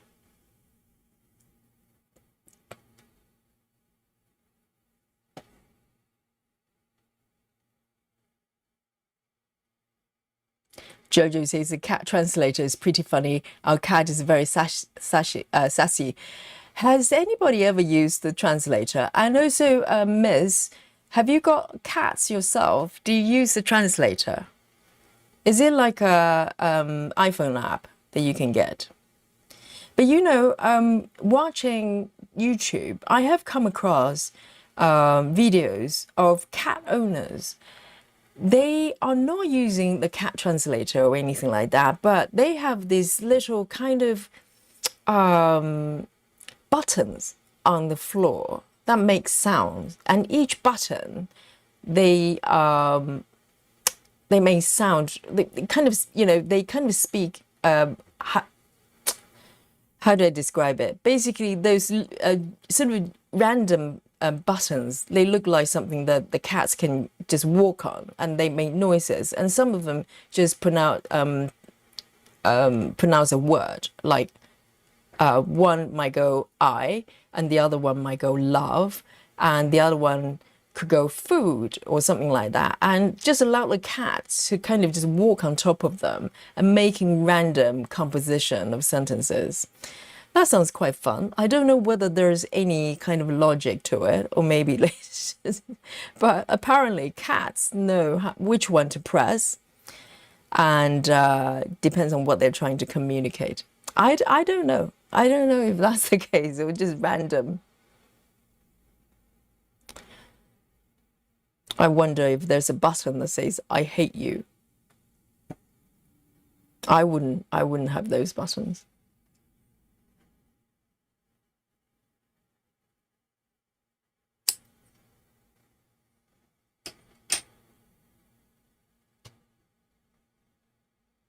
Amanda says the translators are not considered to be accurate. You don't say. Yes. It would be quite nice if there's actually a translator for cat language.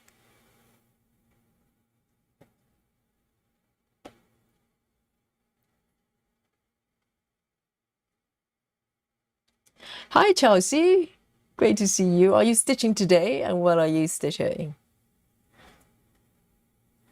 1, 2, 1, 2.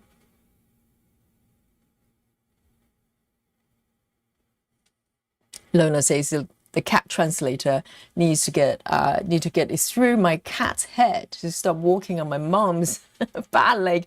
No way! The cat's walking on top of mom's injured leg. Oh, naughty. And stop stitching on the mental clock.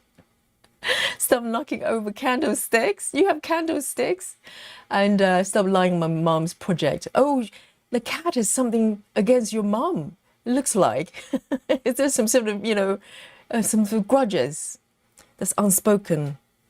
The cat is trying to express. Oh dear. I think cats generally, they love doing things that you try to stop them from doing, If you go, well, don't scratch the sofa, next thing you know, they probably scratch the sofa with vengeance. That's just the kind of, creatures they are. 2, 3, 4. So, to counteract that, you have to play, reverse psychology.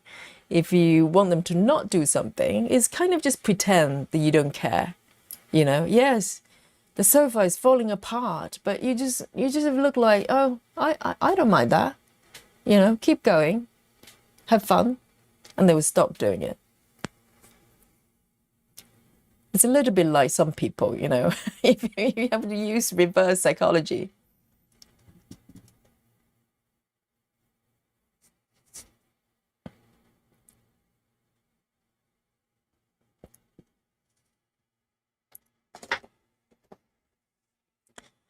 All right, the next one. I'm trying to do the ones that I can tell has less stitches to start with, even though I'm not using the app to do that for me, because it's really just one block.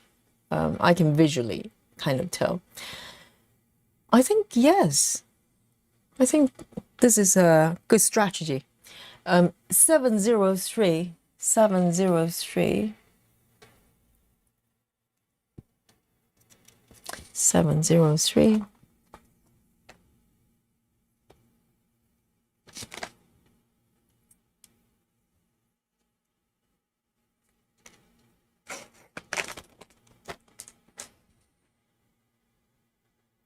So you have an area called Tornado Alley, and that's all year long, is it? So it's not even seasonal. Like, I don't know, there's certain natural disasters, weather conditions, they're kind of seasonal. So at least you can take a break, from time to time.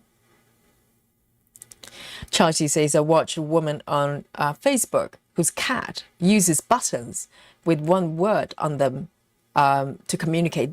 Those are the ones I was talking about. So you press one button, some of them say one word, some of them may have multiple words, I'm not sure, but basically depends on the sequence they press and the timing. You try to figure out what they're trying to say, like I want food or something like that. I think it's so much up for interpretation, but I can see that being quite fun. I mean, Dolly wouldn't put up with it. If I put tons of buttons on the floor, she will probably just maneuver out away from them and just go do something else, like sitting in the patio or something. She's like going, oh, that's childish, too much work.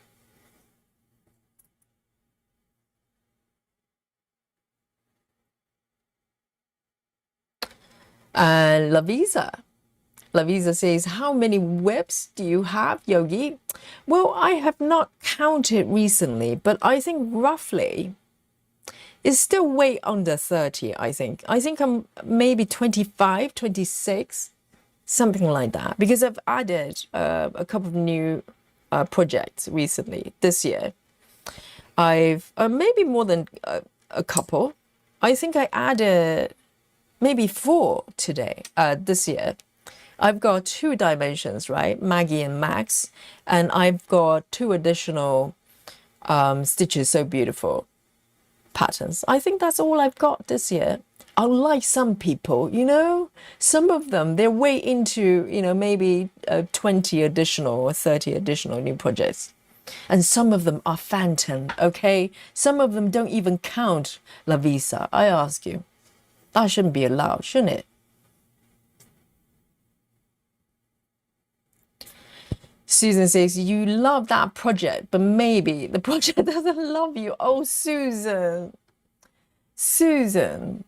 Yes, it's harsh, but maybe it's true. Susan is referring to my Gecko Rouge. Gecko Rouge.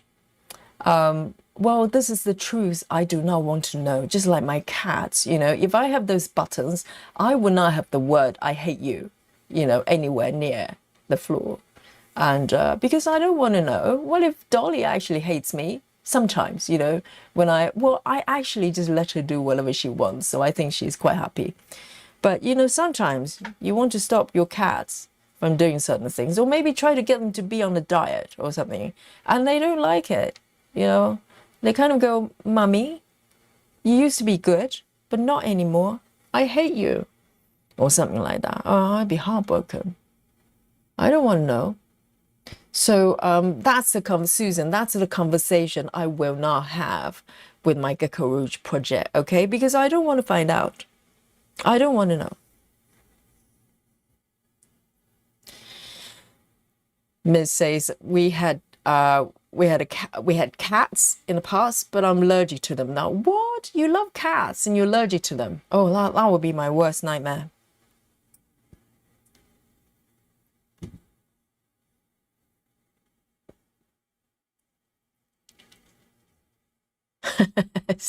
Yes, Lizzie, exactly. I think, you know, with your cats, with your own cats, generally, we kind of know what they want or don't want. Because cats, to be honest, they're not as mysterious as they think they are. They're quite predictable. You know, things they like, things they don't like, at what time they want to do what. Normally, you can kind of figure it out. Maybe a couple of, you know, 2 or 3 options. You know, when Dolly comes to the room and kind of keep, if sometimes she would just be happily just sit and just rest behind me, belly up and stuff like that, then I know she's happy. Sometimes if she comes over and keep nudging me, she wants maybe 1 or 2 things. One is she's hungry, she wants more food. If not, she wants to go out from the front, because at the back she's got a cat flap. She can just come in and out. But from the front, from the bay windows, I have to open a window for her. And sometimes she just wants to go to the front instead, and she will come over. Pretty much 1 or 2 options, you know, rarely the third one. So you kind of figure it out.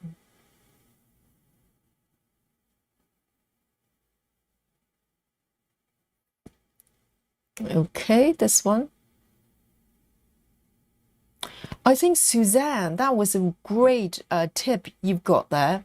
I think if I start to gauge the kind of number of stitches, because we're essentially just looking at one block here, so not that many stitches to process. I can visually just figure out which ones has got least amount of stitches and start from there. So that's a very good suggestion.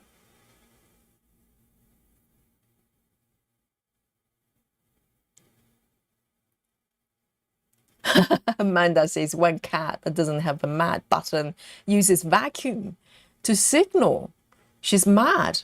But how do you know that's what the cat is trying to say? Vacuum. Why would there be vacuum for cats to express what they want? Maybe the cat just want to hoover, you know? One of those cats. 677. 677.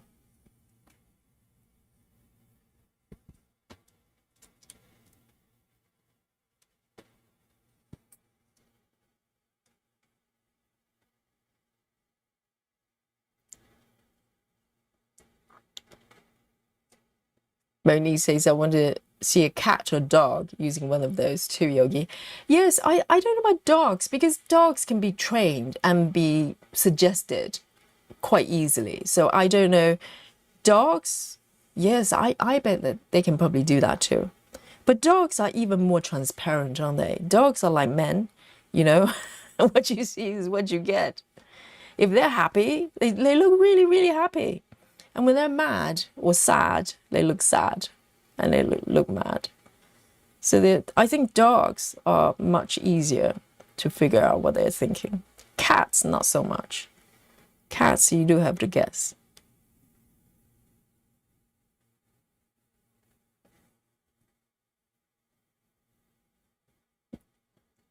Chelsea says, I'm stitching an overgrown library scene. It's a stamp kit I started at a marathon in May. Oh, stamp kit. That's a nice change.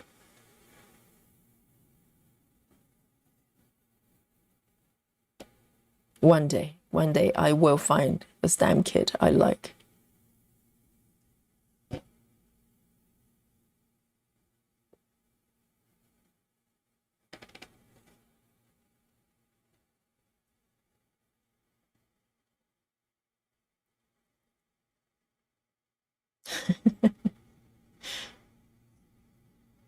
Heather House says, my daughter had a cat that hated her husband and it would poo on his pillow.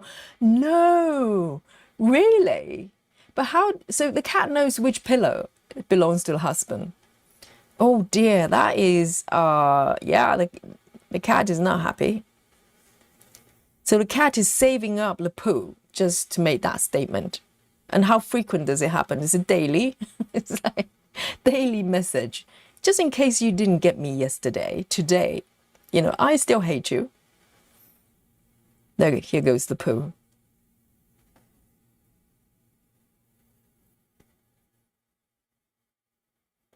Hi, Cindy. Good evening. And Kathy is here as well, lurking. You're welcome to lurk, but join in, you know. We're talking about doggy or cat, you know.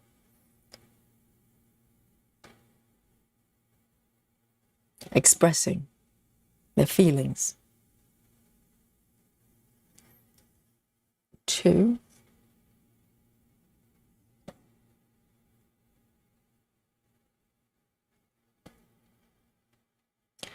And Sarah says, I'm lurking too. Yeah, Sarah, you can lurk. Sarah is very busy. Sarah is, you know, maybe cleaning the house, stitching, and doing what, and baking simultaneously, all at the same time.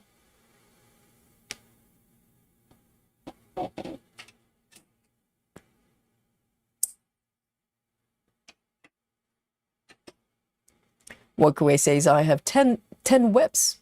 They're actually started. There are many more in my dreams. Yes, but dreams can come true. Walkaway, you know, they will, right? You can make them come true. I mean, Janine's doing that every day.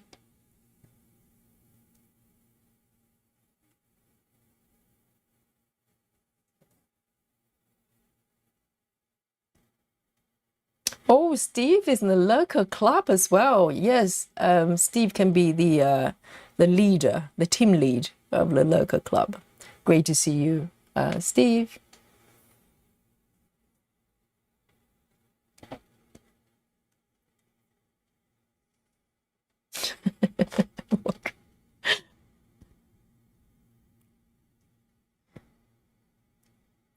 Yes, I think walkaway is correct.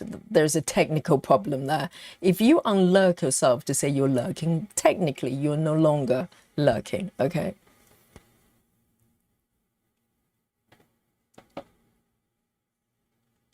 Nito says maybe we can use a Ouija board with a gecko rouge. Oh dear, I think is, yeah, that project is special.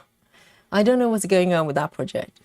I keep trying to stitch it, you know, I'm working so hard, but it's kind of trying to stop me from doing it. Why will it do that?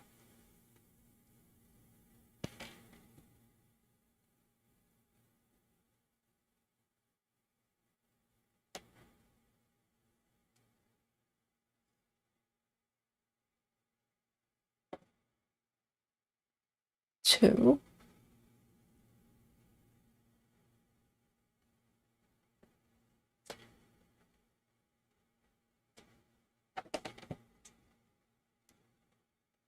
You need to be careful with this one. 1, 2 here.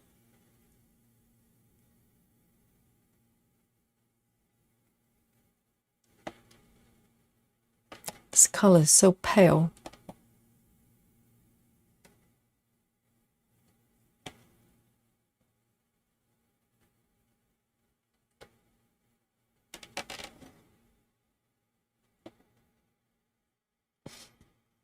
Chelsea says, are you doing block by block? Yes, I'm doing block by block parking and somewhat diagonal. I mean, I'm not following, you know, a strict diagonal rule, but generally that's the shape I'm kind of following. It's quite relaxing actually to do this from time to time. 1, 2, and 2 more here.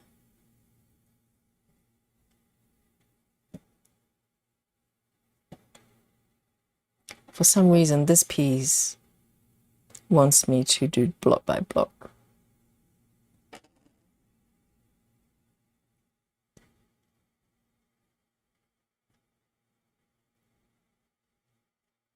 Chelsea says the cat I watch is called Elsie, and she asks for medication, friends. Sometimes it's hard to work it out, like plant box food was tin pumpkin. But how do you know? So let's say if they press certain combination of words, right?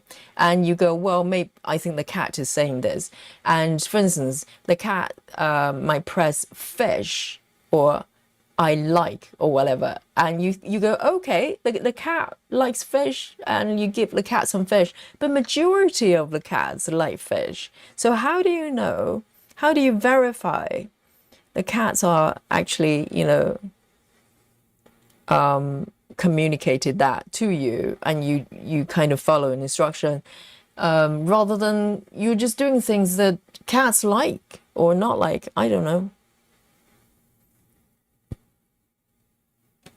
How do you prove it? The cats are actually saying those things. 1, 2, 3.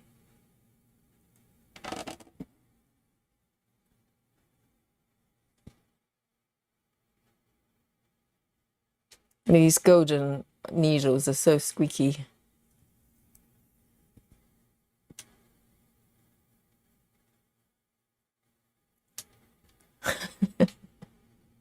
So Lizzie's got cats and dogs at the same time, do you? Yes, I think it's probably very hot for dogs, and also depending on the breed. Some breeds, they're not really, you know, designed to be in hot weather, like huskies and stuff like that. But they're very frequently being, you know, kept in warmer countries as well. So it must be very uncomfortable for them. 3713. It's very pretty color. 3713. It's a pink. 3713.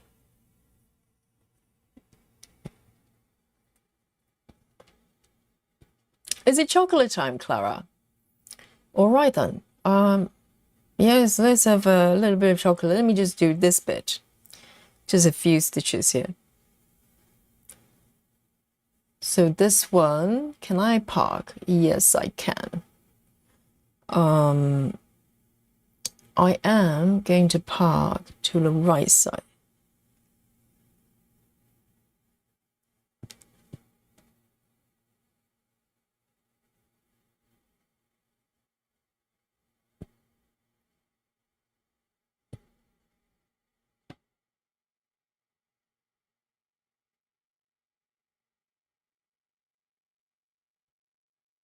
So this pink here.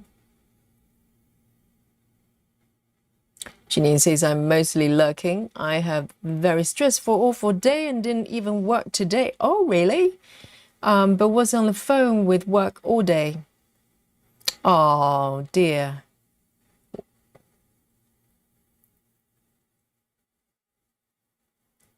No, you're kidding, Ginny.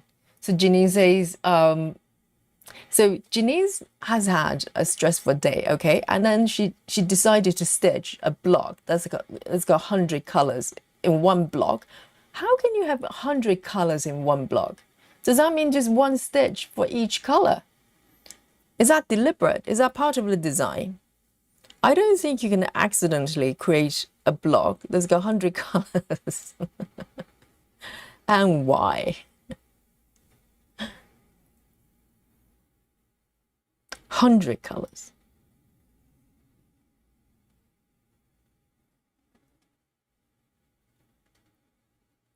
Let me just do these ones. Only 4 more stitches to go.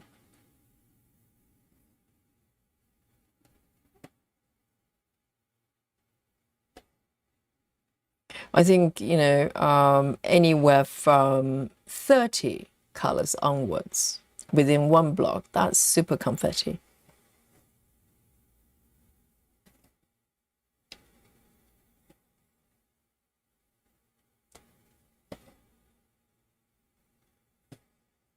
And just one more stitch, and we're going to have chocolate.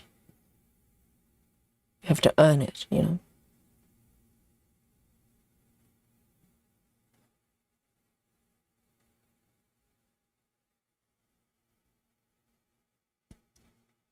All right, and I can park over here. So 1, 2, 3, 4.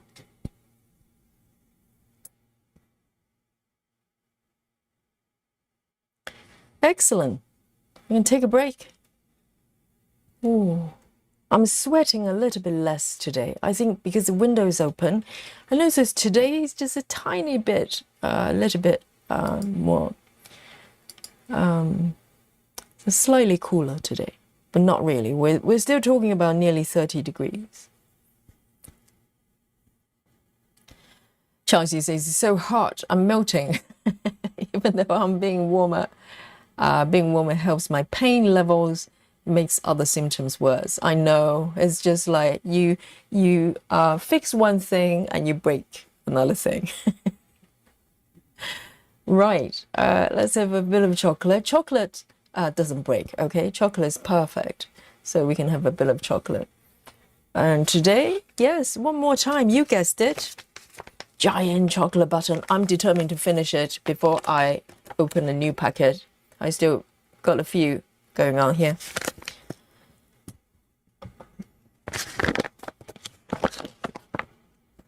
Yes, Steve, you're the team lead to tell people to shush. Yes. Just lurk. Just don't chat, just lurk. Oh, Jeanine, stop it. Gecko Rouge project is not cursed, okay? It's trying to teach me something, you know. I think the Gecko Rouge's project is a teacher, and the project is trying to teach me how to frog, maybe. Lesson number 2. Cheers, everyone, and let me know where you're snacking. And if you're new to us, welcome. And it's mandatory that we have chocolate time, okay? Snack. Yes, big hearts. Big hearts to you, Janine.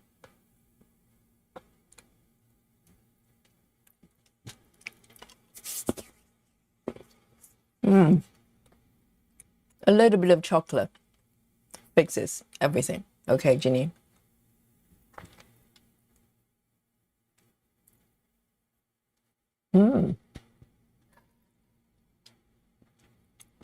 But I think, you know, with communicating with cats is our desire to want to know what our cats are saying, even though we probably intuitively know, but we want to know for sure.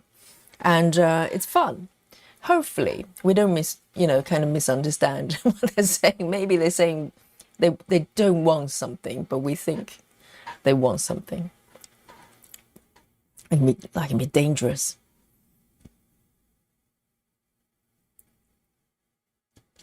Jojo says training the buttons starts with one button and builds to more.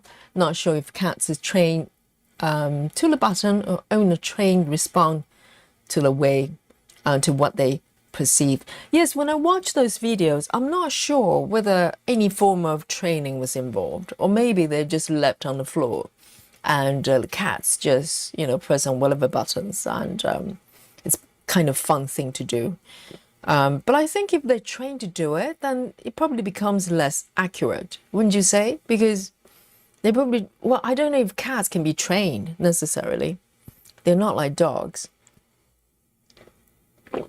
Oh, lovely coffee. Jojo, that's hilarious.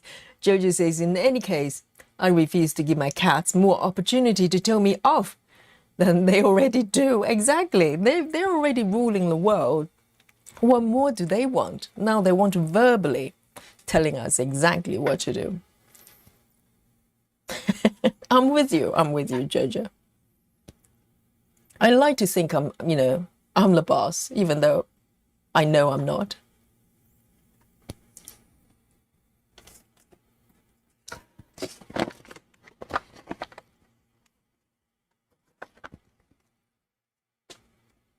And Chivis says, I have all my stitching stuff out, but have been staring at it for the past 2 hours, trying to get in the mood. What kind of mood do you need, Chivis?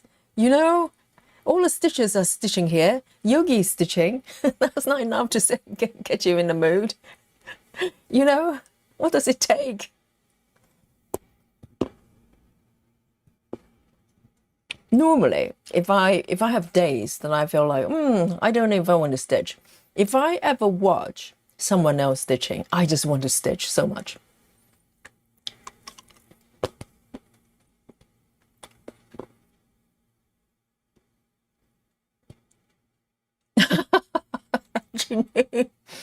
I believed you, Ginny, when you say 100. So 122, they're interchangeable, are they? That explains the number of your whips, okay? Yeah, it may be 22, or maybe it's 100. And Walkaway says, my order just arrived after years of having Laurie's stand. I finally ordered some accessories for her. Oh, Laurie's stand. So what did you order? So you've already got the basic, well, the default stand. What did you order for it?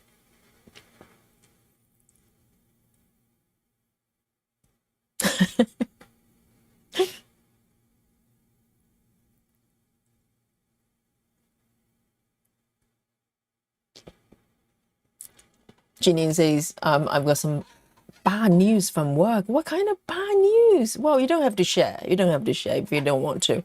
But she says, I'll be drinking at work tomorrow. It's not bad, is it? Oh, dear. Janine, sometimes, yes, luckily, since I became a yoga teacher, bad days has greatly decreased from work because I'm doing what I love and I have a lot of freedom and control over it. But when I was working in the office, yeah, there's some days that's so bad.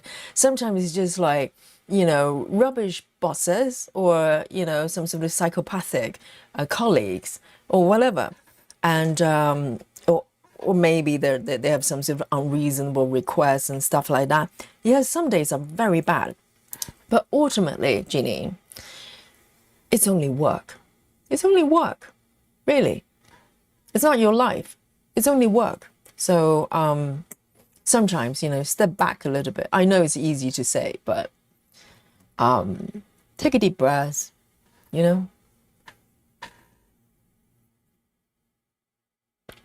And Susan is big on ice lollies.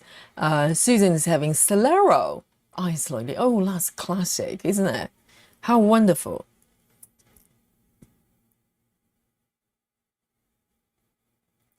Chivit says, I discovered Caroline Manning's design recently. They look like quilt. But in cross stitch, I'll be purchasing some soon for my collection. Oh, that sounds like fun. I'm hopeless with quilting and patchwork, but stitching patchwork and quilting might be fun. Lizzie says, Yogi, that gecko rouge is Rick rolling you because you're never going to give it up or let it down. Rick rolling you, let you down, turn around and hurt you. Does that sound, is it a song? It sounds a little bit like a song. Oh dear, Lizzie, I know, because maybe, I think Gecko Rouge is like a cat. My Gecko Rouge project, it's like a cat. And it's playing hard to get, you know, but I'm determined. I'm going to convince the project to go my way. It will happen. But the thing is, though, for the first 2.5 years, you know what happened to my project, right? 2.5 years I was stitching it happily, and then realized that there was a glitch on the chart, so I decided to restart.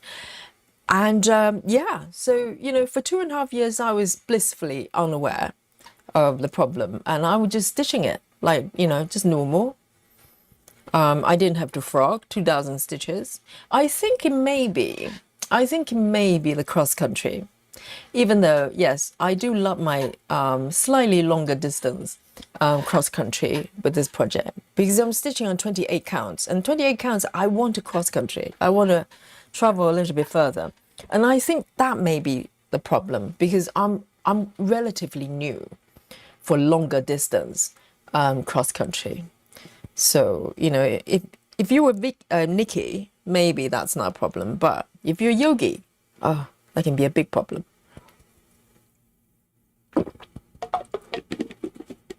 Chelsea is having a fruit Stolero as well. I have not had those for ages. They're nice. They're quite nice. Do you have Stoleros in America? Stolero ice lollies in America.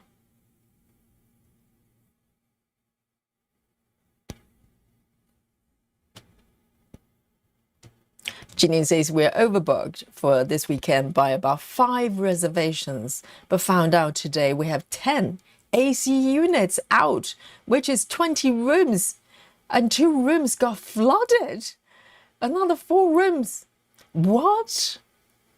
Oh, that's a lot going on. So it's really hot right now, and you've got air conditioning broken down, and you have flooding as well. Do you live near Lona by any chance? What is going on? So the weather is really hot, but there's enough water to flood. I don't understand it. I don't know how it works. Oh, Jeannie, that's a lot. That's a lot.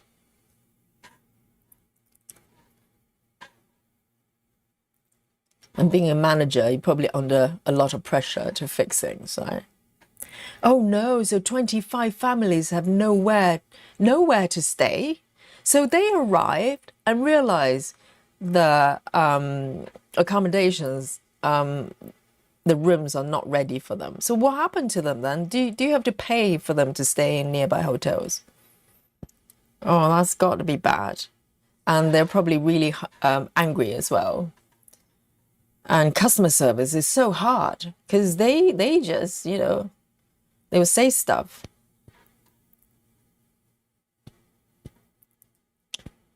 And even though it's not really your fault, but 898. 898.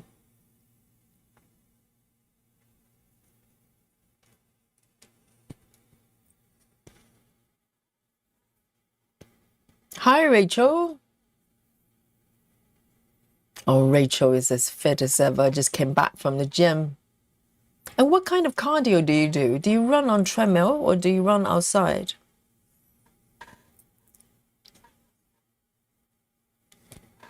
I think days like today will be a nightmare to run outdoor. You probably get a sunstroke. 898.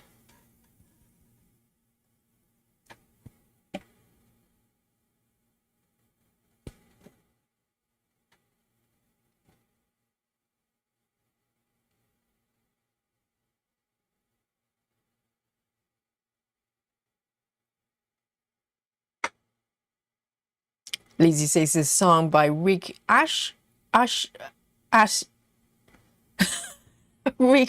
Rick Astley from the late 80s. Never gonna give you up. Never gonna let you down. Never gonna turn around and hurt you. Never gonna make you cry. Never never gonna make you cry or tell a lie. Oh, clearly he's fibbing, right? If anybody says that to you, you know he's a liar. Yes. So it's a song, is it? So do you reckon that's what Gecko Rouge is for me? So Gecko Rouge is a liar.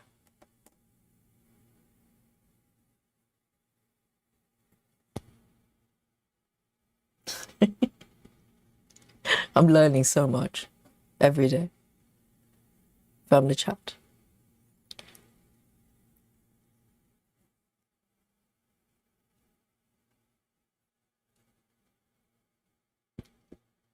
Rachel says, I still need to do my stock homework. Oh, that sounds so exciting, isn't it? Stock homework. Yes. Oh, dear. And so early tomorrow.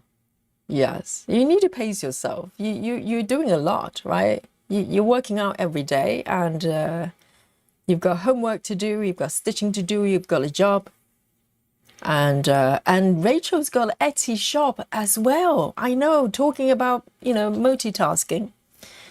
Rachel's got an Etsy shop doing patterns.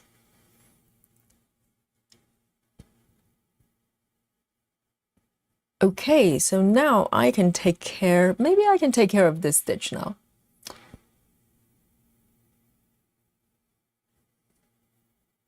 And I can part down, yes. A32, A32.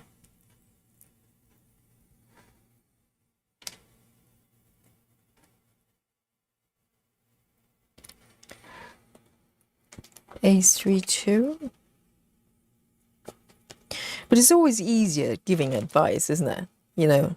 Like, oh, you need to slow down. But when it comes to myself, trying to overload things. A32. Because you just, there's only 24 hours a day, but you want to do everything. It's not always possible.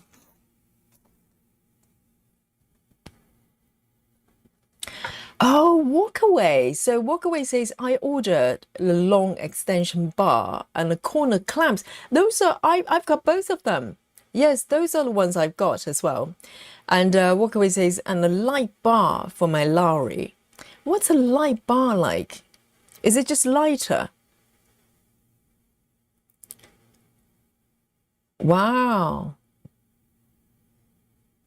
Yes. I love the corner clamp actually, because the corner one because at one point I was using Q snaps quite a lot, and I find the standard clamp it doesn't hold the Q snaps very stable. It doesn't keep it very stable, so I got the corner one and it's totally fine. And I've got the extension as well, the longer one. That is now my default version.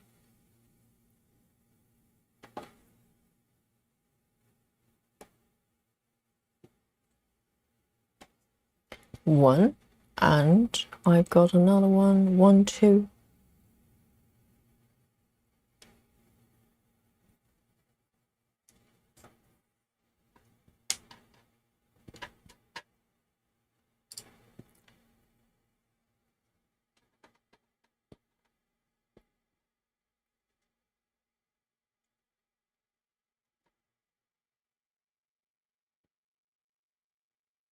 Hey, Betty Hankins says, I'm here. The party can start. Yes, we've been waiting for you. Okay, Betty, where have you been? Yes, great to see you.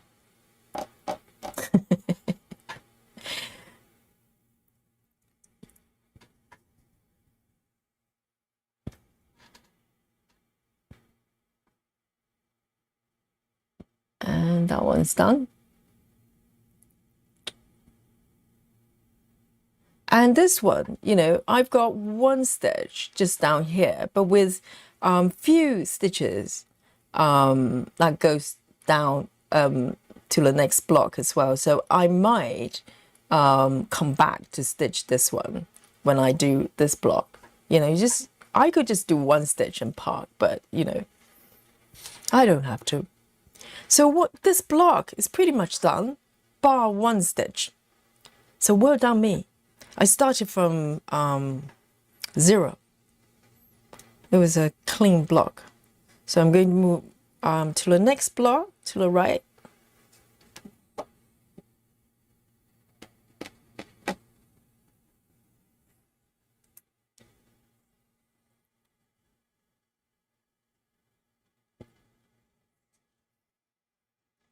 Oh dear, Ginny. Ginny says the housekeepers flooded a jacuzzi tub and it leaks down to the unit below. Oh, so it wasn't the weather. It was some sort of internal thing. Human error. Oh dear.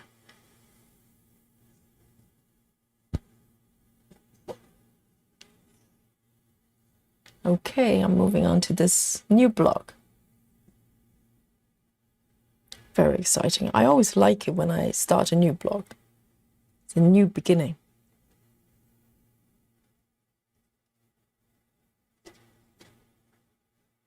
And I think doing block by block, you do have that sense of completion, don't you? Because some people might stitch one page at a time, and when they finish a page, it's kind of a mini celebration, isn't it? It's a completion. And when you do block by block, you are doing that, you know, mini celebration every single block, for me anyway.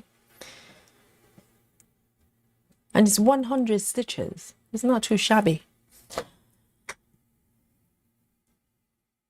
All right, literally one stitch.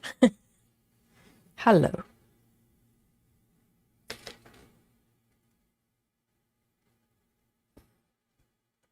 Oh, Rachel. So Rachel doesn't go to a gym. She says, I have a treadmill in my house. I run inside the summer and winter. So when do you run outside? Spring and autumn? So indoor, yes, the treadmill. I suppose a lot of people buy equipments like that and they just turn into clothes racks. You know, after a while, it just turned into a storage unit. But not for Rachel, okay? Rachel uses her treadmill.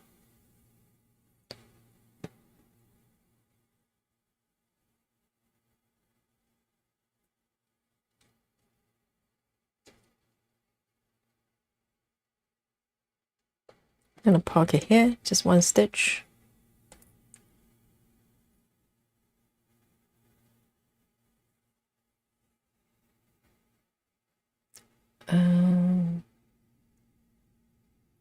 The next one is literally one stitch as well, and that's it. There are a lot of single stitches with this piece. Ah, very good idea. Rachel says, I also do cardio videos on YouTube for strength training. Bob Harper has a lot of videos. I like his video. He was on The Biggest Loser. Bob Harper. Is he a well-known person? I know Biggest Loser. I think he was quite popular for a while. And I think YouTube is such a great resources, isn't it? The fact that we're here, you know, is because of YouTube. And also, it's got anything under the sun. If you want to learn something, if you need to practice, you know, you want to learn yoga, and or you want to any kind of, you know, fitness training, a lot of things you can do at home. And I remember during COVID, because normally I do a little bit of weight training at a gym, because I'm very lucky. I have access to a lot of gyms and studios, but during COVID, I didn't. You know, I didn't have a gym membership at that time, and nothing was open. And I got me and Mr. Yogi. We got a whole bunch of what is it called? Not dumbbells, kettlebells, and we were just following the videos, YouTube videos, and do kettlebell training, and it was totally fine.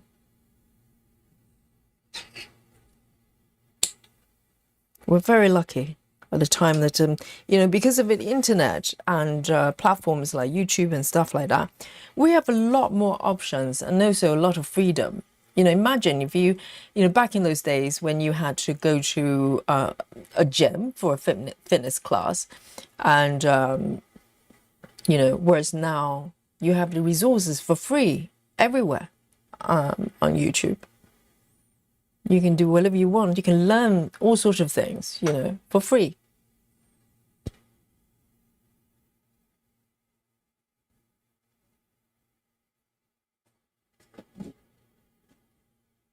Two stitches just over here.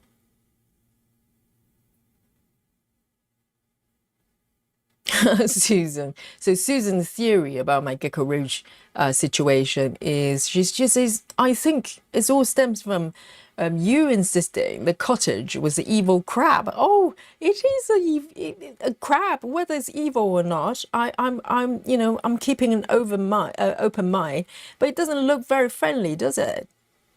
And it is green, and it does look like a crab. Okay, I'm just saying as it is. I'm not going to pretend it's a lovely cottage. No, it's not.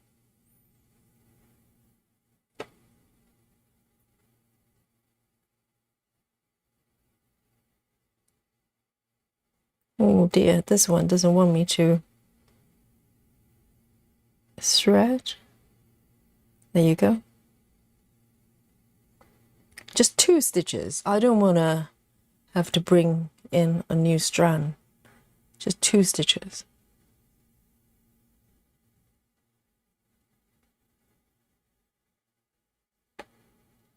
One, two.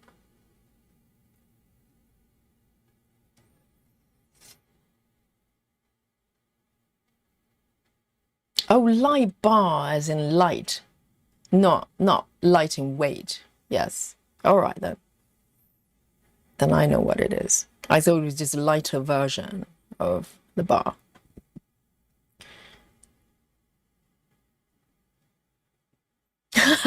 Chelsea says, my fan is making thread management horrible. Yes, having a fan and dealing with floss at the same time is probably not a good combination. It's like having a cat just wandering around playing with threads.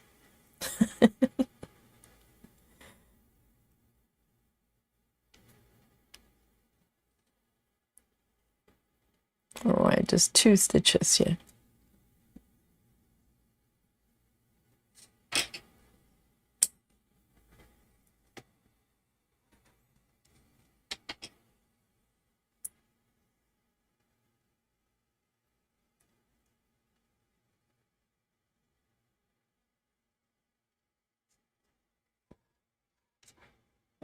See you later, Rachel. Enjoy your day. Chelsea says, I normally do block by block, but I'm doing color flow on this web. Oh, you're doing color flow, Chelsea. And she says, as I use a paper pattern, I've completely given up counting. I've done approximately 3,000 stitches on it, but who knows? Oh, right, counting as in counting stitches. But how do you normally do that with paper charts? How do you do that? Because I think when I was doing paper challenge, okay, the whole 7 days, okay, just as I intended. It should be not 10, okay? Anybody says 10, you're wrong. 7 days. And I just totally wasn't thinking about stitch counts. No idea. Probably about 3,000 a day, you know, but who knows?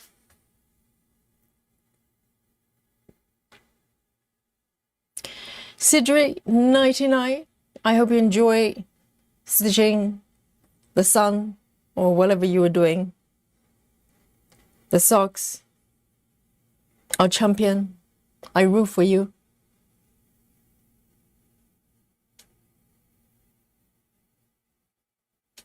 2 stitches with this one.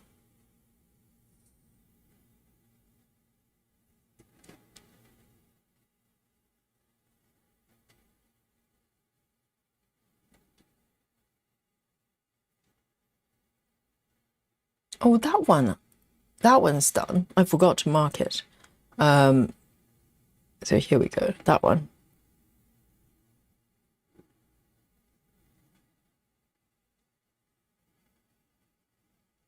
And then I'm going to park over to the right side. I tend to, my first choice for parking is not consistent, but generally I try to park in the next block that I'm going, well, not necessarily the next, but the ones I'm going to stitch first, you know. So I'm probably more likely to stitch this block first rather than the block below. So I try to use that as a guide, but not strictly following that order. Sometimes I just pass somewhere that's nearer. All right, 2 stitches.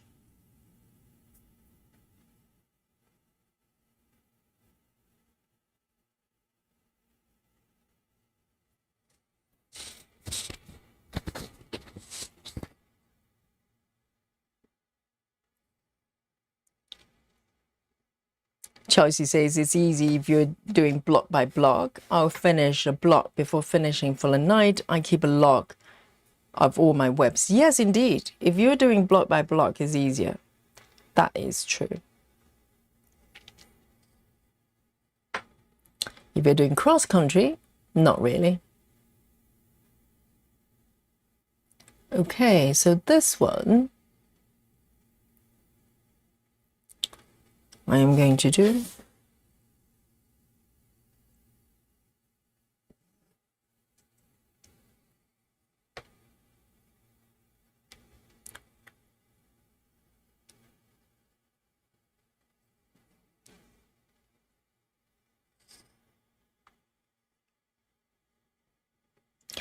Lavisa says, Yogi, how do you have your floss organized while working on a project? I have them on my floss organizer. I can show it to you in a bit. Hang on. Let me just do this one. So I use master sets for all my projects. So I've got one set for DMC. That's what I'm using now. And I've got one set for CXE, and also one separate one for, I'm trying to think. Yes, Gecko Rouge as well, because Gecko Rouge usually come with their own thread numbers, so I couldn't blend them with the DMC, even though it's DMC thread. And I also have another set for my 14 count projects. So they're from stitching kits, so they're different kind of threads. That, you know, 4 different sets. They're all master set containing all the colors I need for my project. Let me just part this one over here.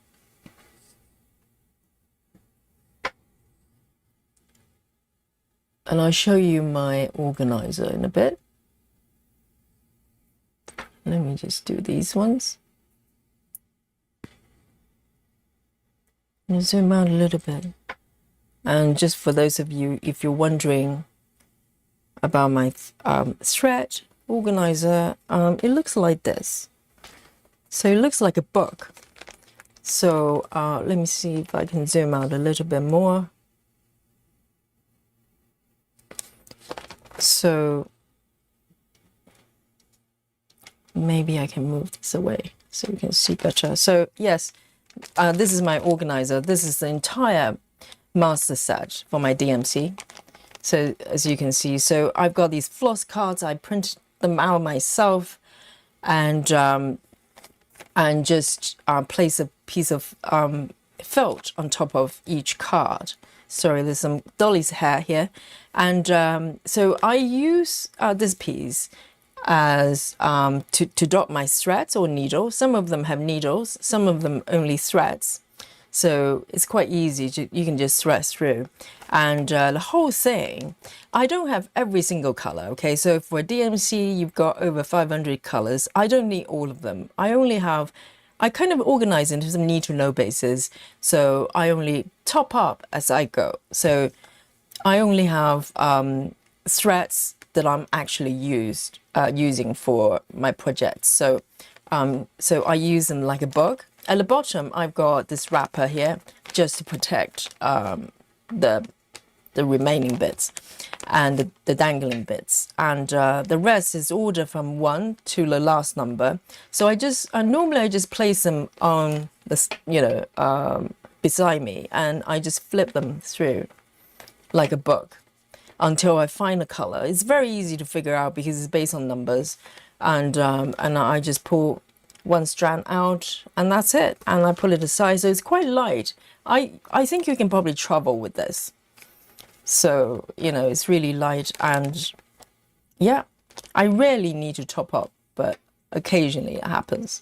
So this is what I'm using, and the other sets are very similar, so they're just different types of threads, and that's it. And I'm pretty much sorted for all my projects. If I switch projects, I just need to remember what threads I'm using, and I just swap the master set, and that's it. And also on my right, okay, I need to show you this as well. I've got a needle board. So this I use for single strand stitching only.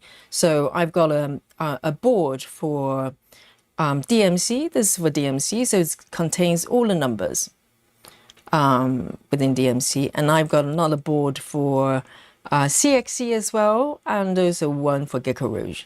And I only use them for single strand stitching. For double strand, I tend to just stock the threads and needles on the organizers themselves. So it's kind of a personal preference. No particular sort of reason for that. So hopefully that helps.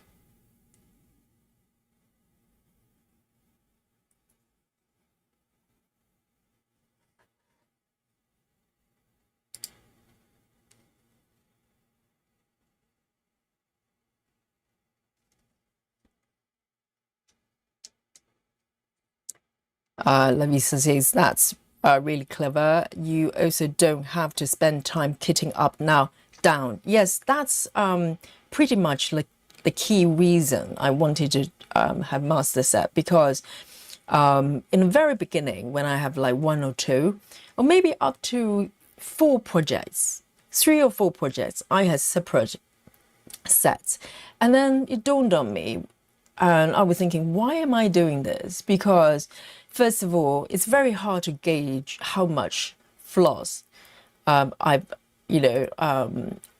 got left, because they're all broken up in different projects. And also I probably use up, I probably need to stock more floss than I need in any one time. And so I thought, well, why don't I just combine everything together? Because up to that point, I was mostly working with symbols, because I came from sort of, DMC, not DMC, dimensions, stitching kit kind of things. I was used to recognizing symbols, and symbols are unique for every single project, aren't they? So I kind of separate them, having different organizations for them, and I used to write down all the symbols, and then I realized that you can just follow numbers. So I had to learn that, because it wasn't how I used to do it in the beginning.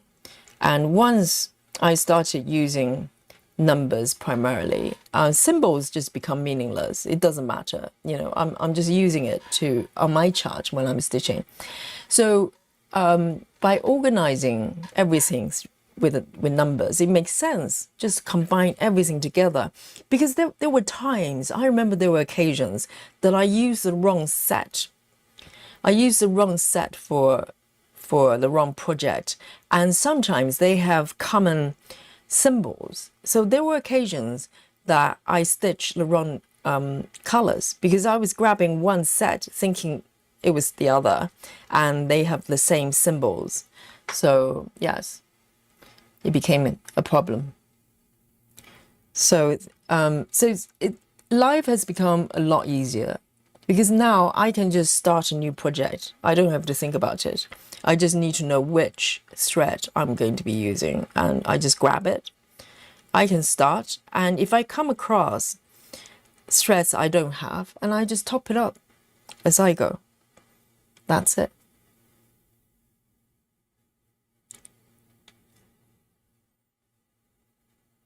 And I remember the time I had to spend when I was kitting up Little Cake Shop. So Little Cake Shop was the first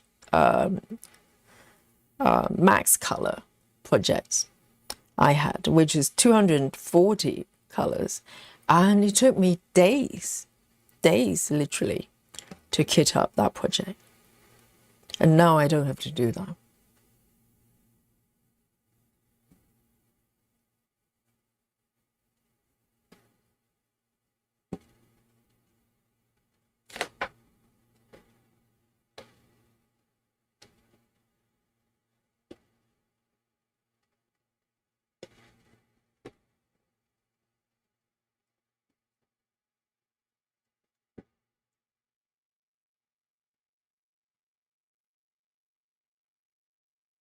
Okay, but this one, I think I'm gonna complete all the colors and then end it.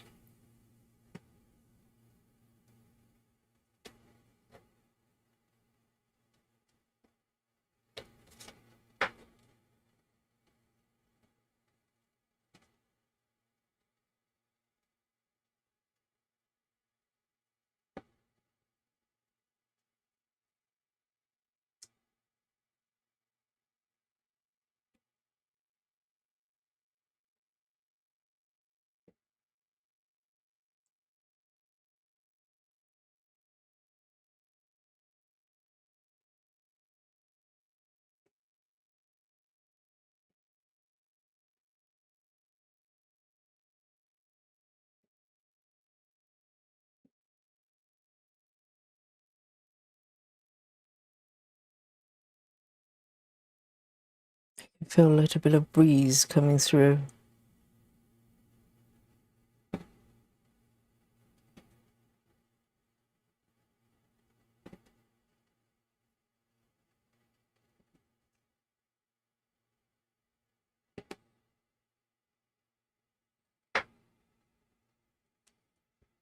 Beautiful.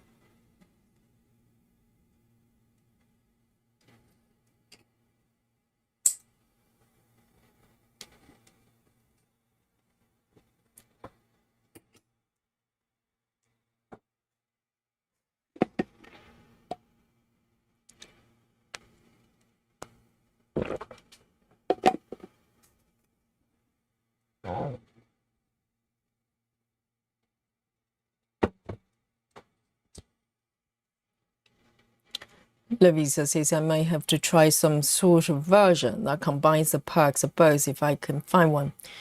Yes, you probably have to try out, because no one method of organization that works for every stitcher. I mean, for me, I kind of, found this, evolved to this version, and it works for me. So, I'm happy to be here. But if I come across even better version, organization that works for me, I will adopt. I think every stitcher, you just have to try what works and what doesn't, because everybody has different needs and different setup, right? So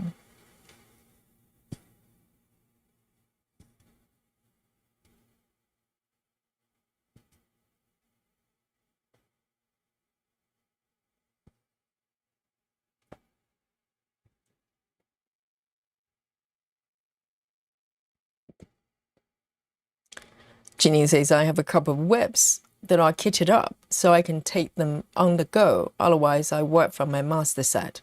Yeah, I suppose. But, if you have a look at my master set, it's quite light. I can definitely just pop it in the bag if I had to travel with it.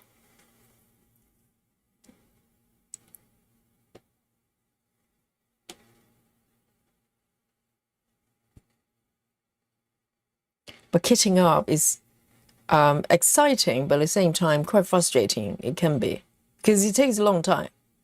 And also a lot of times you probably need to stock a lot more floss than you need. And with the great thing about master set is you can just look at the set itself and just gauge how much floss, how much threads of each color that you've got.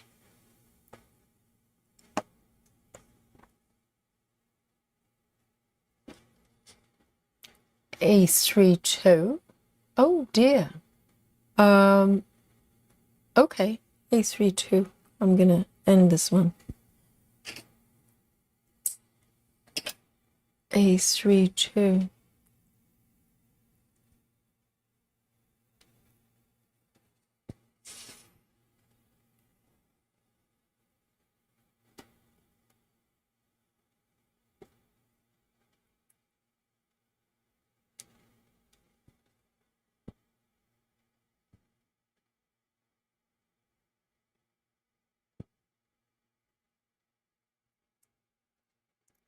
It's one stitch.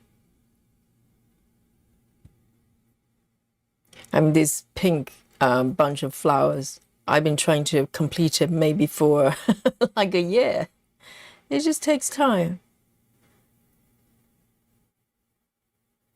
It's very pretty. One stitch.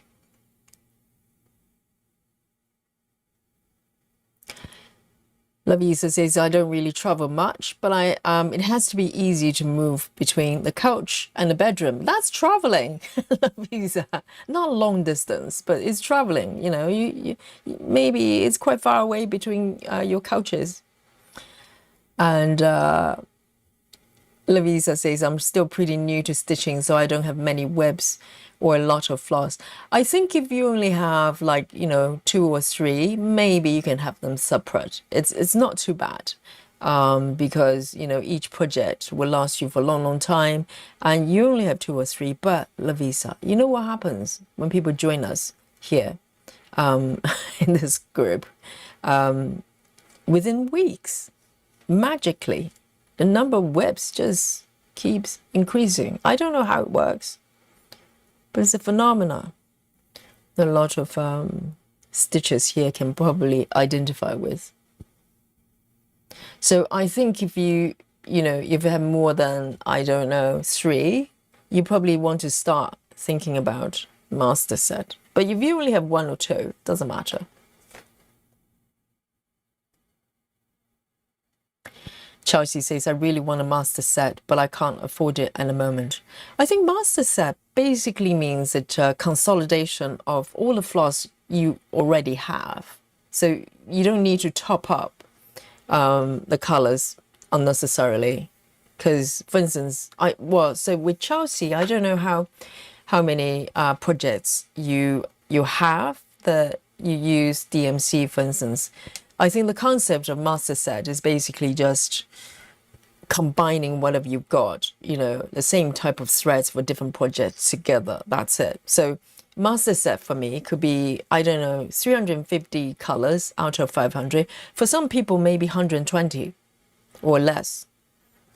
But the concept is the same. You just, you know, having everything in one place for multiple projects.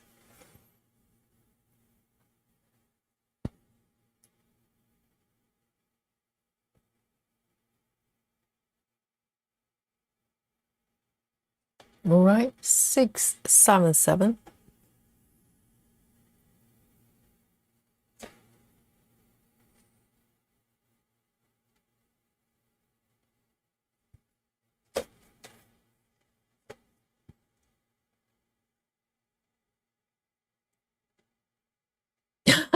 Mischief. Yes, this is a phenomena I was talking about. Okay, it's also experienced by Mischief as well. She says it's weird about the webs. I think they're breeding in the closet. I know things they do sneakily when we're not looking, you know, they just keep multiplying. I don't know what's going on there. I know, you're not alone. Jojo says, I have one web last week. Today I have 4. Cross-stitch magic. Jojo. Jojo is one of the victims that's suffering from this phenomena, okay? It's a happy, you know, it's a happy, I don't know, phenomena. But I know, they just, it's like another thing I'm sure you probably have experienced as well. You go to a website, right? They do patterns like heaven and earth, you know, artisty, whatever. You go there, you think, I'll just have a look. I'll just have a look. Or maybe you go there with one pattern in mind. But for some reason, this has been reported worldwide, okay, by stitchers from all over the world. So if you suffer from it, do not worry, you're not alone. It's when you check out, weird things happen. When you check out, you go to the website and go, well, I want this specific, you know, pattern, or maybe I just have a look. But when you check out, for some reason, it goes from one pattern to about 5, and sometimes more. And you have no recollection of what happened. You think, well, I'm just here for one pattern. What happened? But what the heck? Let me just check them out, you know, and you end up with 5 extra patterns. I know, it has been reported, okay? It's a known phenomena by stitchers. And you're not alone. You're not alone. It happens, okay? Oh, seriously.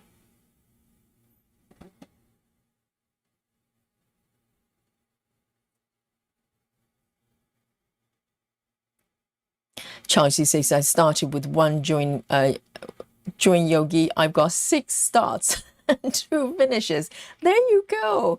The difference between you and me, Chelsea, is that you have finishes. I don't, okay? But otherwise, we're very similar. We're very similar in many ways.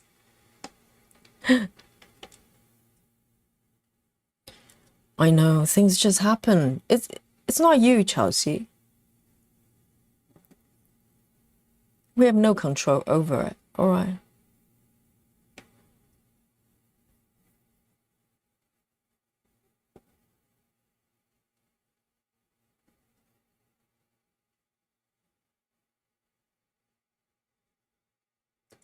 You know, we've all heard stories about people being adopted by, you know, abducted by aliens, and they lose memories, right?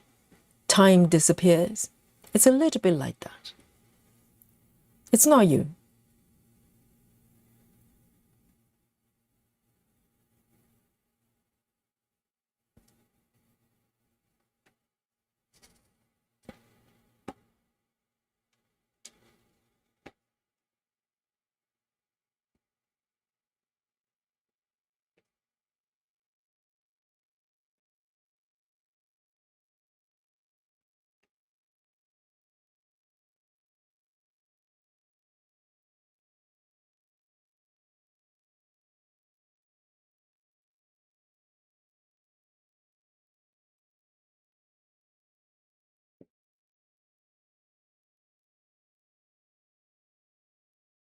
So technically, I'm doing block by block, but when there are extra stitches around the edges, which is very close, I stitch them as well because I feel silly if I don't.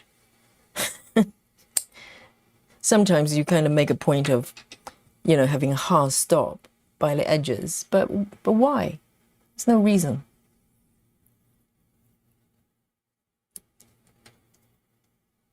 All right.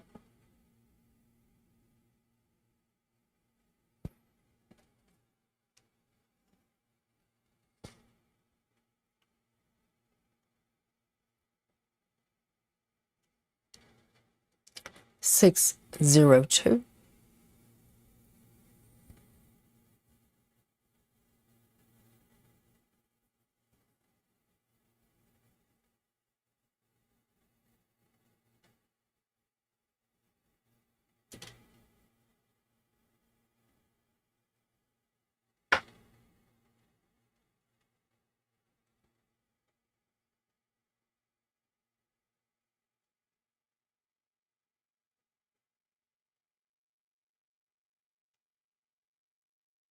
Chelsea says, I tend to buy kits, so I'm not sure they're the same manufacturer, even if they use DMC numbers.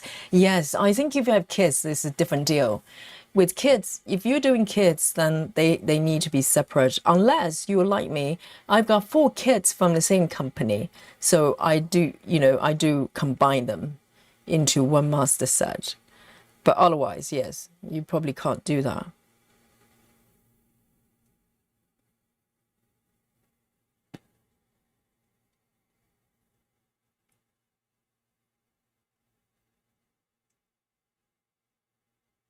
Janine says, I did buy one of the Sisk designs today. Oh, has she got charts coming out? Ellen. So another new start. I love to see them. I didn't know Ellen's got patterns as well. How wonderful. And where's Ellen nowadays? I have not seen her for a little bit. Is she hiding? Ellen, are you hiding? No, I bet she's just busy. But that's great. I love to see what it looks like. I probably need some tips for charting as well. And Ellen's very clever.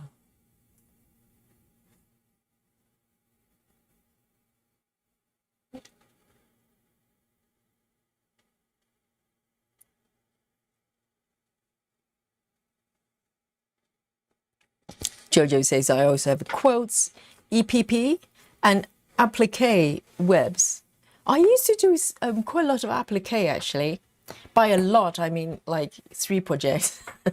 I was really into it for a little while. And I think EPP is quoting, is it? I think I learned that from a chat.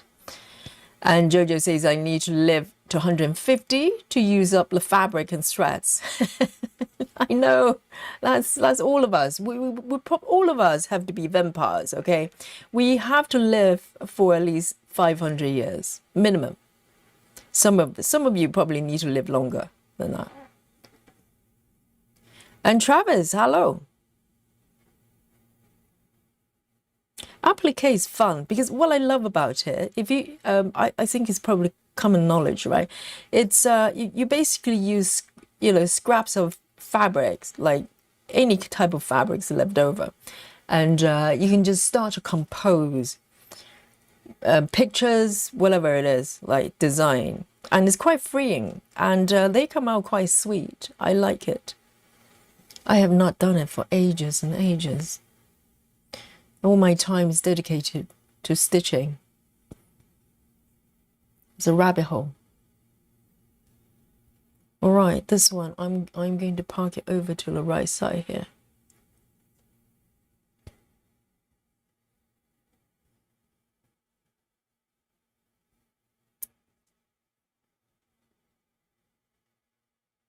But Travis is quite rare. Travis has been stitching the same project. I know you probably had like a couple of dimensions kit or whatever, but you're not stitching those. So Travis is pretty much one project only at this point anyway, and it's quite rare considering Travis is kind of a regular here, but he's managed to resist temptations with starting new projects. I don't know how he does that, Where am I?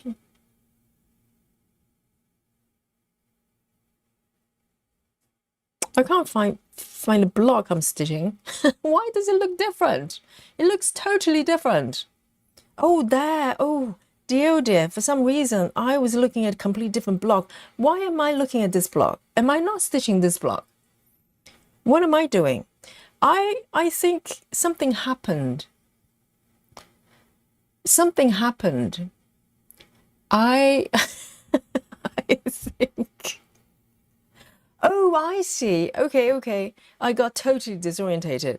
I was stitching this block, okay, and I had to park over there, and from that point, I lost my plot. I parked it there, and for some reason, I started wanting to stitch this block. Totally forgotten that I was stitching this block. Seriously, I have no sense of direction. And that, it translates onto the fabric as well, stitching. Travis says we need to put ourselves into the matrix so we can complete our projects. You know, I have a theory, you know, a lot of stitches, because like people like Komari, aliens like Komari, right? I'm pretty sure Komari's got 24 hours a day. I have 24 hours a day. And my hands can only move this fast. And if you watch Komari, she doesn't, you know, if you watch just real time when she's stitching, she doesn't move her hands really that fast. She's not going like, you know, as like the video is sped up. Yeah, she's efficient and she's probably a little bit faster than ordinary people, but she's not going like this, is she? You know, and she's stitching. If you're watching, if you watch her real time, she's stitching like normal people, but something happens. I think her time bends.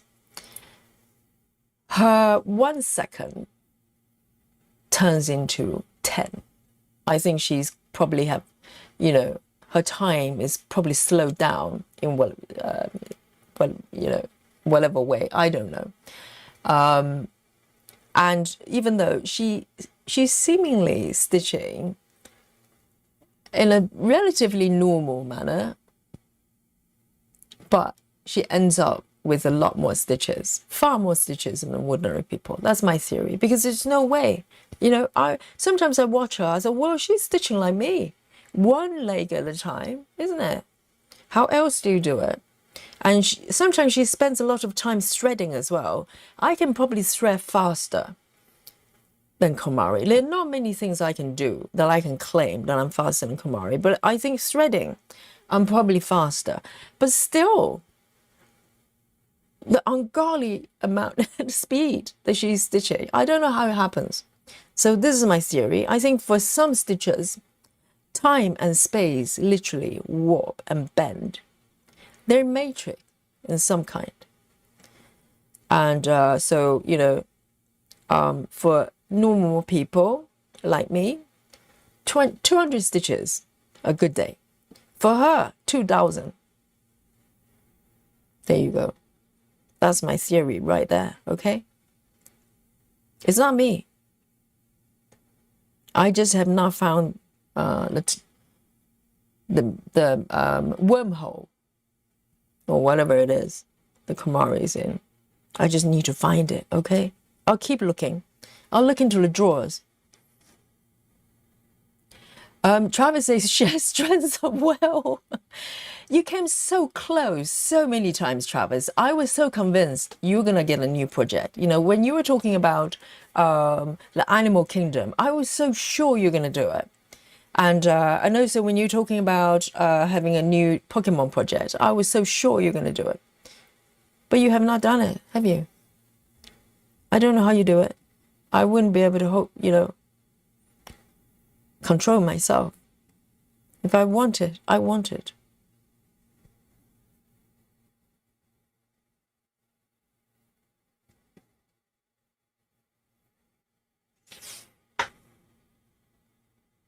Jeannie's posted the chart. Let's have a look. I didn't know Ellen creates charts as well. Hang on. I'm just so out of loop of what everybody's doing. I hope Ellen's well. Oh my God. This is very pretty. Did she create this herself?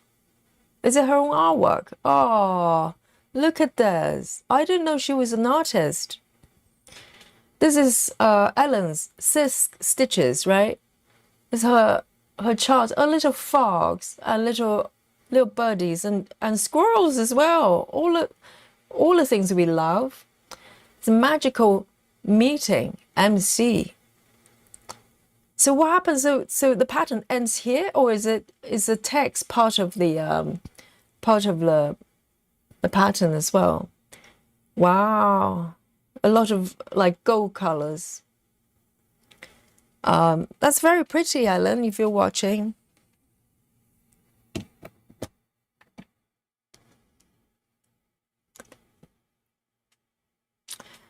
Lavisa, have a lovely night. Yes, just keep us on.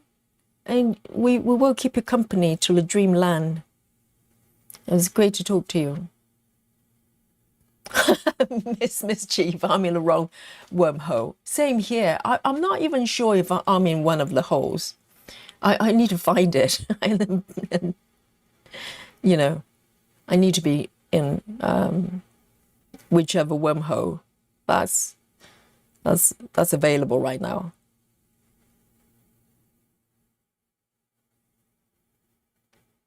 Because it doesn't make sense. How do you stitch like normally and end up with 2,000 stitches? It makes no sense.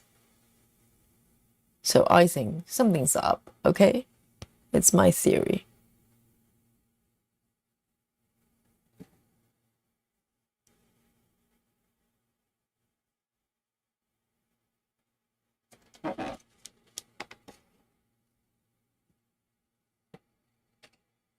$3,799. $3,799.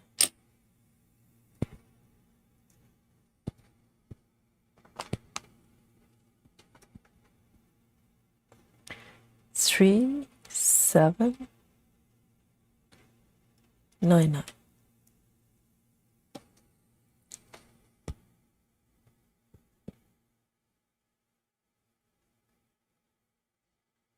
Clara says it's spelled Tia. Who? What are we talking about?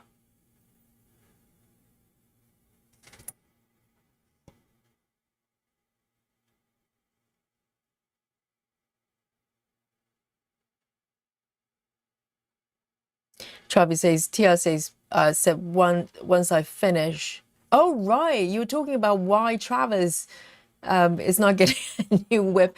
But now Tia is on board on the streaming, right? So she's not going to stop you now. She can't because she's part of the project. Travis says, Tia said, once I finish this piece, I can get the Lord, Lebeden, Pokemon, all gen piece. No, that's not the point. That's not the whole point, Travis, that you can have more than one at a time. Do not be fooled by Tia, okay? I think she's playing with words. She's like going, I'm not saying no. I'm just saying you have to finish this piece first. And let's face it, it's going to take another 5 years. All right, Travis? And she's buying time, okay? She's clever, this lady, okay? But I can see through it. I can see through it, Travis. You know, I know you're in love with this lady, so, you know, you're buying all her lies. No, Tia is lying to you. It's just another way of saying no. It's like if you want to turn down somebody for a date, you do not say, hey, I do not like your face. You go, well, it's not you, it's not me. It's me, it's not you. You're too good for me. It's a little bit like that, okay? Do not fall for that, Travis. Listen to Yogi, all right?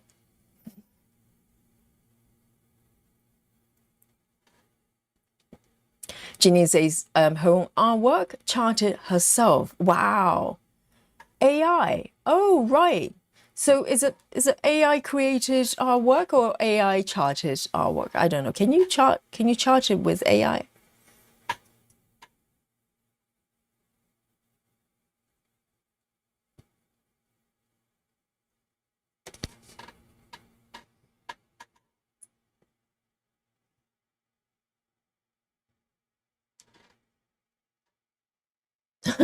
Spanish word for aunt. Is it really, Tia? You don't want to call your lady friend auntie, you know?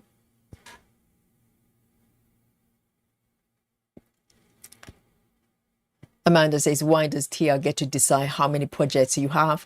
I've never been considered asking my partner what projects I can do. Here it comes. And he would never, ever expect that or even to do with that.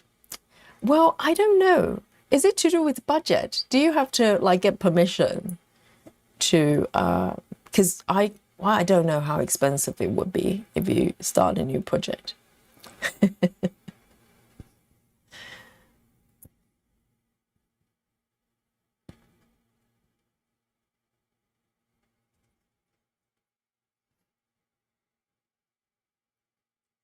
I think Travis is trying to keep the marriage going, which is wise.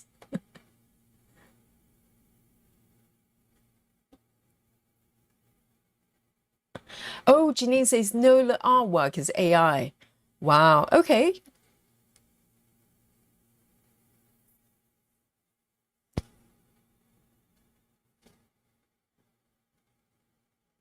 But she's very transparent about it. So.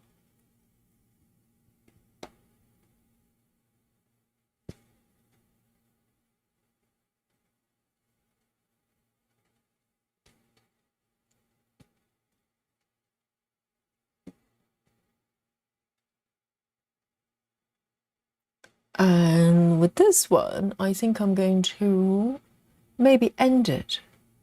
I'm going to end this particular color.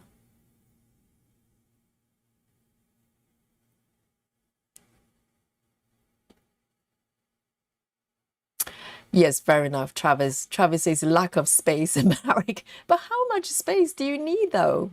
Because your canvas currently is huge, and I've seen your jigsaw puzzles. Okay, Travis, you have a lot. You have like huge projects with the jigsaw puzzles, so you have the space for this. You don't need a lot of space for new projects. 307.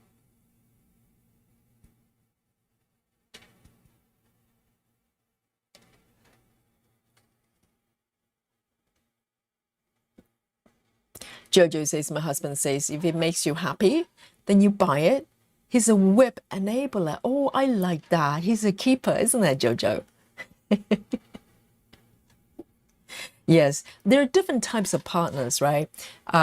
With Mr. Yogi, he doesn't try to buy me patterns or whatever. I mean, he has no clue, but he's happy when I'm happy. I spend a lot of time streaming. He doesn't complain. From time to time, he will go, oh, maybe you need to take a break, or maybe we can do something. That's fair, right? He's not trying to, he's not saying, oh, you were spending all your time doing this or that or the other. And so that's one type of partners who are supportive, but not so much.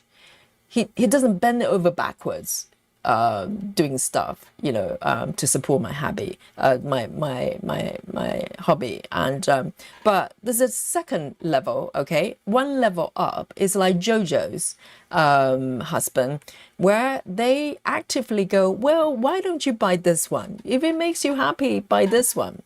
All right. And there's another level up, okay? It happens, I'm sure you can probably upgrade, move them up a level at some point, is when husbands or partners, they go, let me buy you, this and that and the other. It could be accessories, it could be patterns, it could be stitching kits. That's level one. That's nice. But I would not trust Mr. Yogi buying me anything stitching wise. I'd be too scared. Imagine if he spends like, £500 on a Gecko Rouge project like I hate. Now I have to stitch it.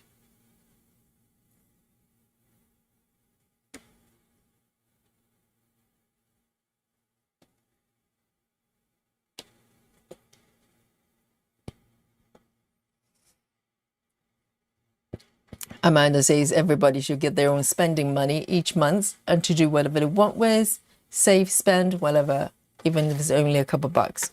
Well, I kind of agree with you. But at the same time, I understand, Travis and Tia, they're a very young couple. They have have two kids they're supporting. So I maybe the living space as well. So I like to tease him, but at the same time, I totally understand.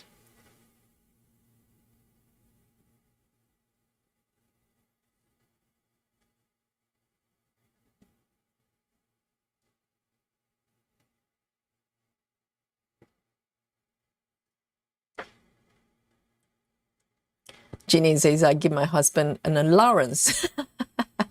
No. We have a joint account that we ask each other if we want to dip into it, if it's other than for bills. Yes, I think every couple has different arrangements, isn't it? You have to do whatever makes sense and also both comfortable. Yes, I think it's a good idea to have some independence as well. It doesn't matter how much in love with each other or, how much time you spend with each other. It's that psychological freedom, isn't it? So,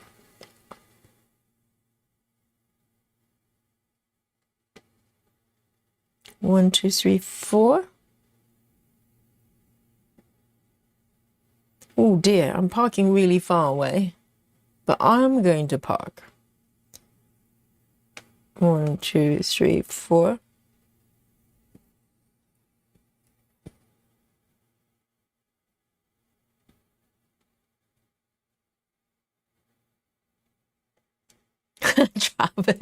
Travis has more rules for jigsaw puzzles as well. Travis says, I can't get a puzzle with more than 3,000 pieces. No. What kind of restriction is that? Do you not want to do more pieces? Because it's a challenge. If you already, completed projects, like 3,000, do you not want to go up 5,000?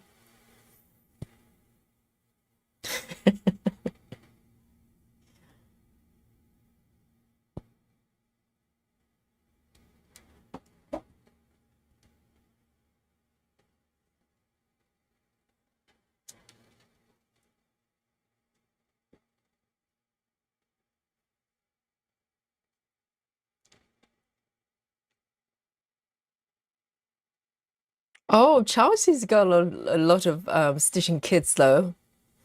Chelsea says, unfortunately, I spent my allowance for the year on kits. It's only June, Chelsea, and equipment. So unless it's birthday or Christmas, I've got to wait. I've got 8 kits in the cupboard. Oh, so you splash on 8 kits. Well, there you go.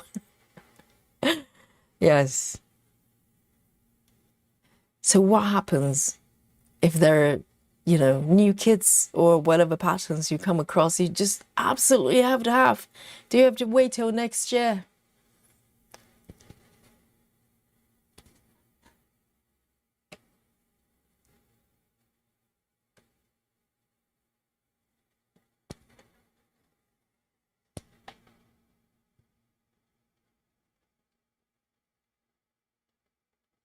Okay.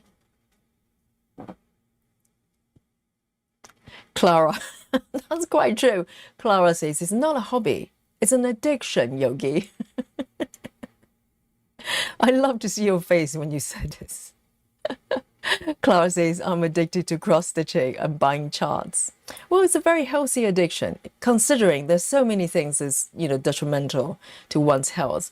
This is bringing you peace and happiness. And also, to be honest, each chart, even though, yes, you're probably buying more, right? But each chart can last you for years and years of, just happy stitching, right? So it's a very sort of cost-effective hobby, isn't it? Or addiction. I don't know.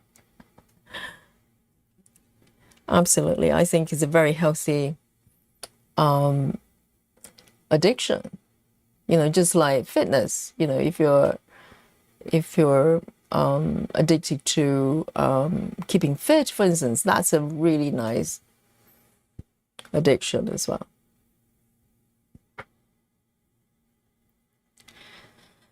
And Miss Mischief says, one of the girls in my cross-stitch group. You have a cross-stitch group? She says her husband has started framing her cross-stitch projects, and others in the group, he's got to buy tools to do the framing. That's lovely. That's probably level 1 as well.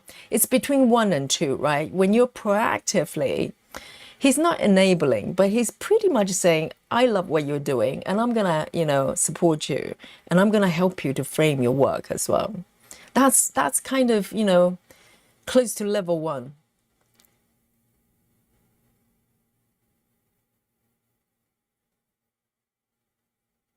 And you have a cross-stitching group. Oh, well, like this one.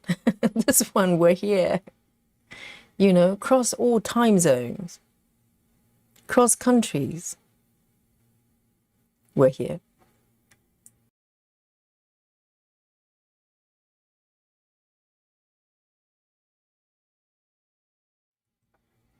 Let me take a sip of my coffee.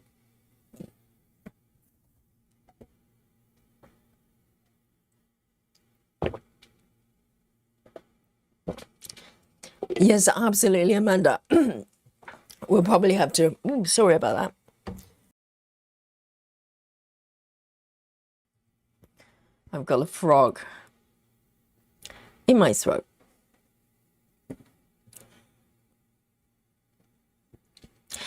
Yes, Amanda, one way or the other, we compromise on different things, aren't we?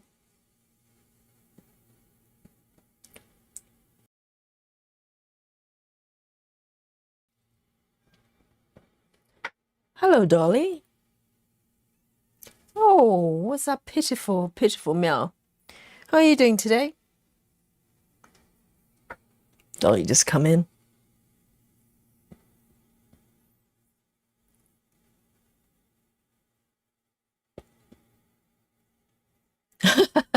Such Clara. Easy go, easy, easy. And Chelsea says I convinced my husband or mom to buy me as a gift. Yes, that's another way of doing it.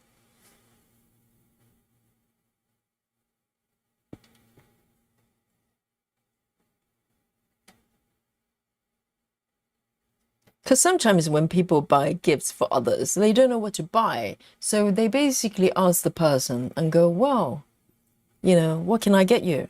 That's quite nice as well. So, and you can say, hey, how about 10 more cross-stitching kits for me? Thank you very much.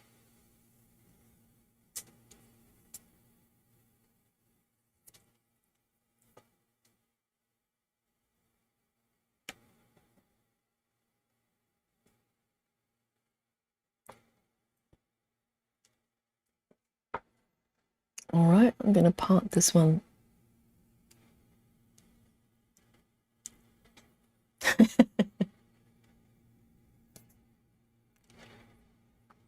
Well, Travis, if there's a will, there's a way. Travis says, Kaiden found a loophole. He said I could get a giant puzzle if I bought it for him and built it. Oh, there you go. It's a family effort, right? Yes. If you say you want it, Tia is going to say no. But if say, hey, one of your lovely, children would like to have a giant jigsaw puzzle project, and she'll have to say yes.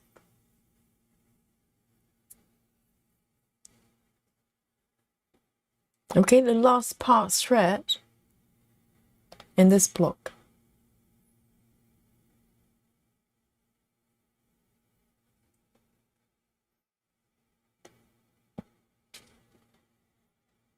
$150.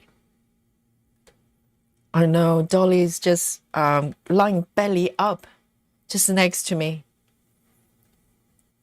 But I bet if I approach her with my microphone, she's going to run away. She's playing hard to get.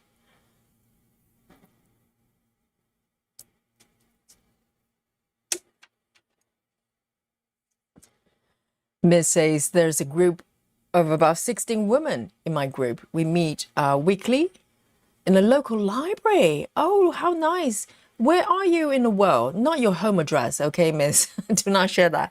But roughly, where in the world are you? I'm just wondering about the stitching culture of every country and city, etc. I mean, I don't know. I'm sure there are probably places, groups like that in London. Maybe you have to find it through Meetup, the app, because, there are a lot of groups sort of based on hobbies, etc., that you could meet up. I never really tried that. And but also, there are stitchers in the chat sharing them, their local stitching groups as well. But not all of them. So a lot of stitching groups, they're kind of stitching together, but not everybody's doing full coverage. I think it's still quite rare, kind of quite niche hobby in general.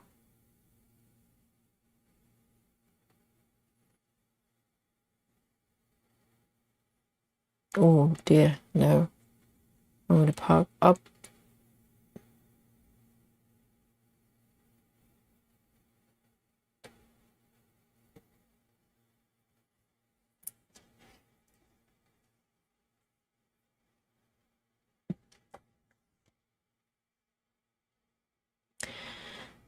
Heather says, I don't have anything to say about how much beer my husband buys. I don't have any say about how much beer my husband buys, and he has no say about my craft purchases. Exactly. You know, everybody has their own little spot of, you know, kind of their own little cave. It could be a physical cave or, you know, like a mental cave that you can go and hide and do your own things. And I think it's healthy because particularly if you live together as a couple, you spend so much time together, you know, other than the time you're working. And it's nice to be able to come home, spend time together, but you're able to have your own space that you can be just you know, not doing the couple things all of the time. I think it's just a lot healthier. I think everybody can do with a little cave, you know. And this is my cave, this room, and he's got his own as well. And we have shared space, you know, we spend time together. So it's you don't feel trapped. And I think that's my thing. It's like everything I do, I need to create space so it's sustainable, you know, otherwise it's just too much.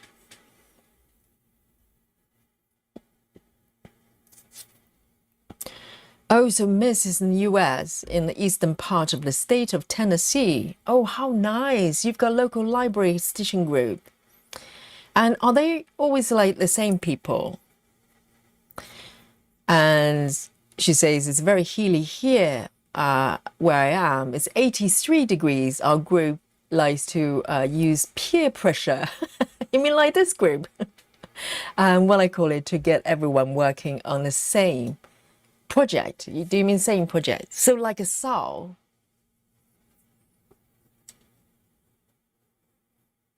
That's really nice. It's we exercise a little bit of peer pressure sometimes as well.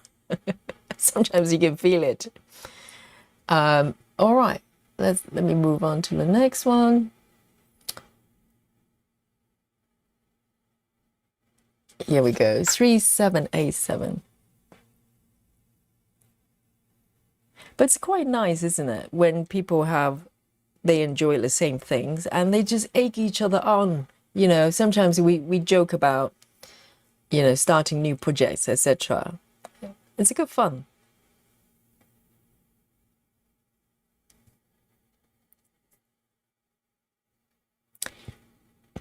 And Miss says there's several windows in our group.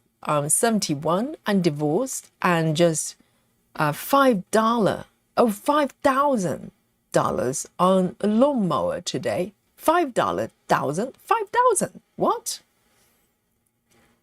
Oh, right. So do you mean you spend $5,000 to buy a lawnmower today? Because you have an acre of ground to cut. What's the connection with your stitching group? I need to know. Travis says, I noticed I'm working on my project a lot more since starting my YouTube channel. Definitely, because you're more, you probably focus on stitching more because you're managing your own content as well. Absolutely.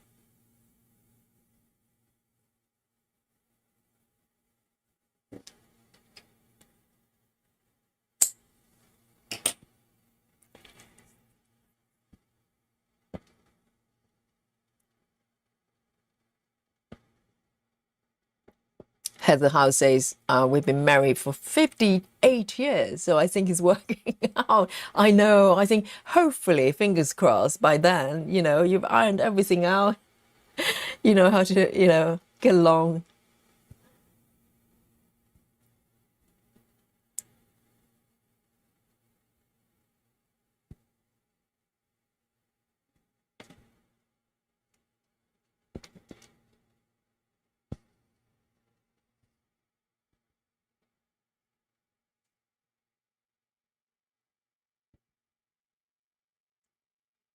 And Miss says, I'll be living vicariously through everyone else for quite a while. I have tons of patterns though, enough to start a shop. Oh dear. I'm either stitching or cutting grass. So two main activities. Which one do you enjoy more? I wonder. I think cutting grass, not that I ever really, done that, living in London. But I think it can be quite therapeutic as well. Can it not? It's like cutting hair. And afterwards, everything looks nice and pretty.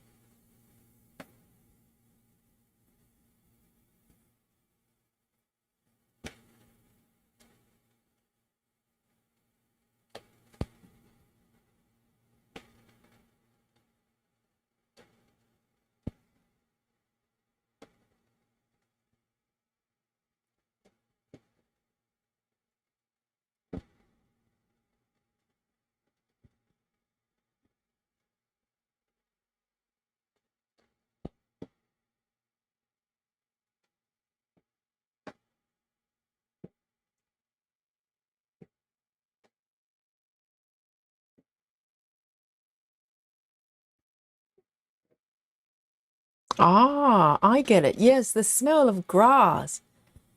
The smell of grass can be quite nice. I get that because sometimes I walk past like a park or something. If they've just trimmed the grass, you can smell it.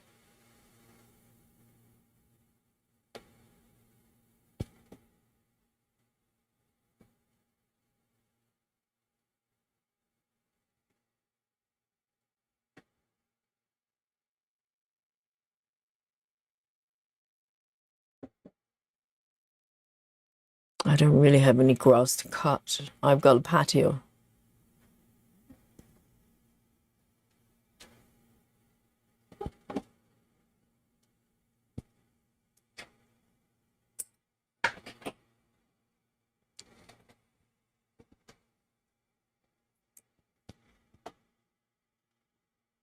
Lovely. Oh, there's one little stitch here. I should have done that one as well. Never mind. This one, I think is just one stitch. Indeed. 498.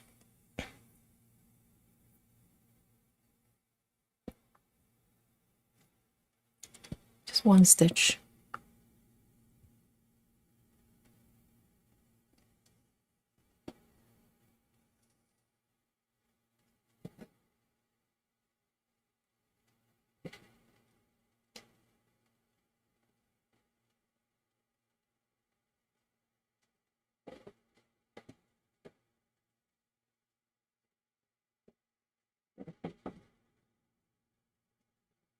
And I think I'm going to park it over here. It's a little bit far away, but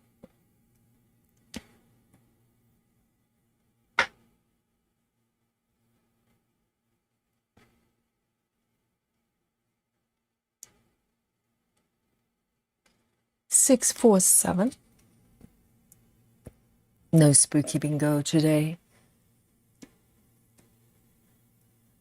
647.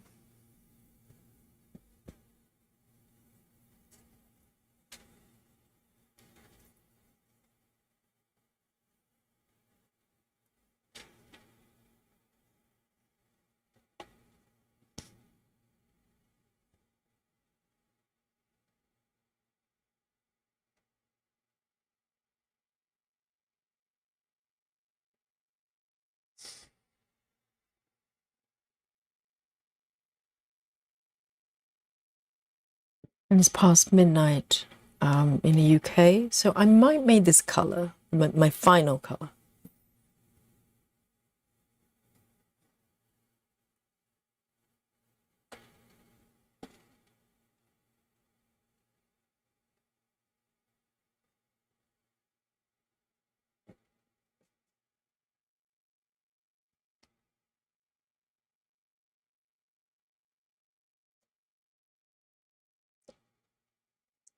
I think my iPad is behaving today.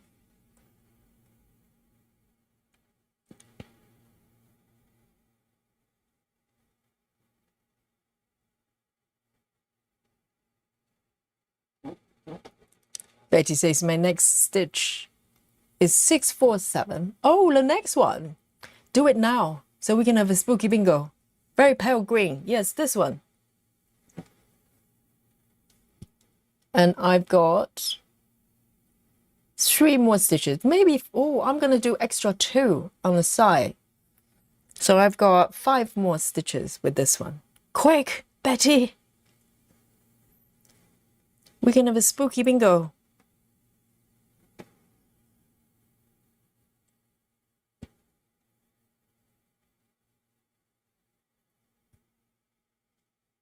I've got 3 more.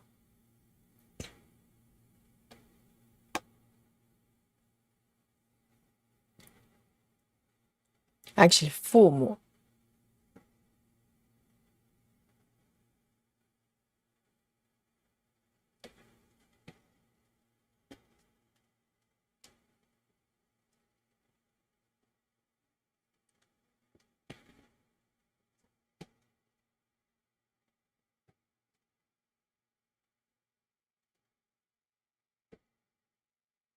The final 2.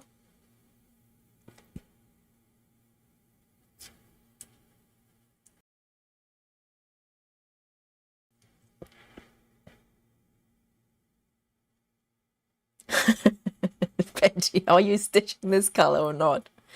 Janine says I finally on my last color of the 100 colors in this block. I mean 22.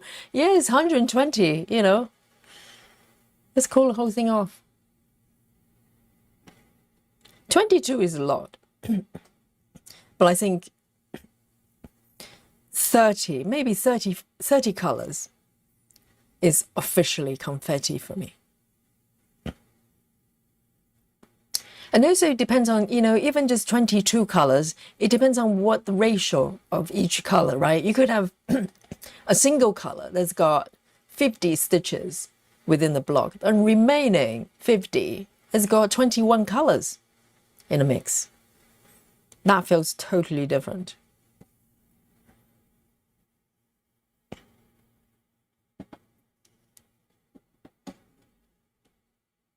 All right then, I've done my last one, 647.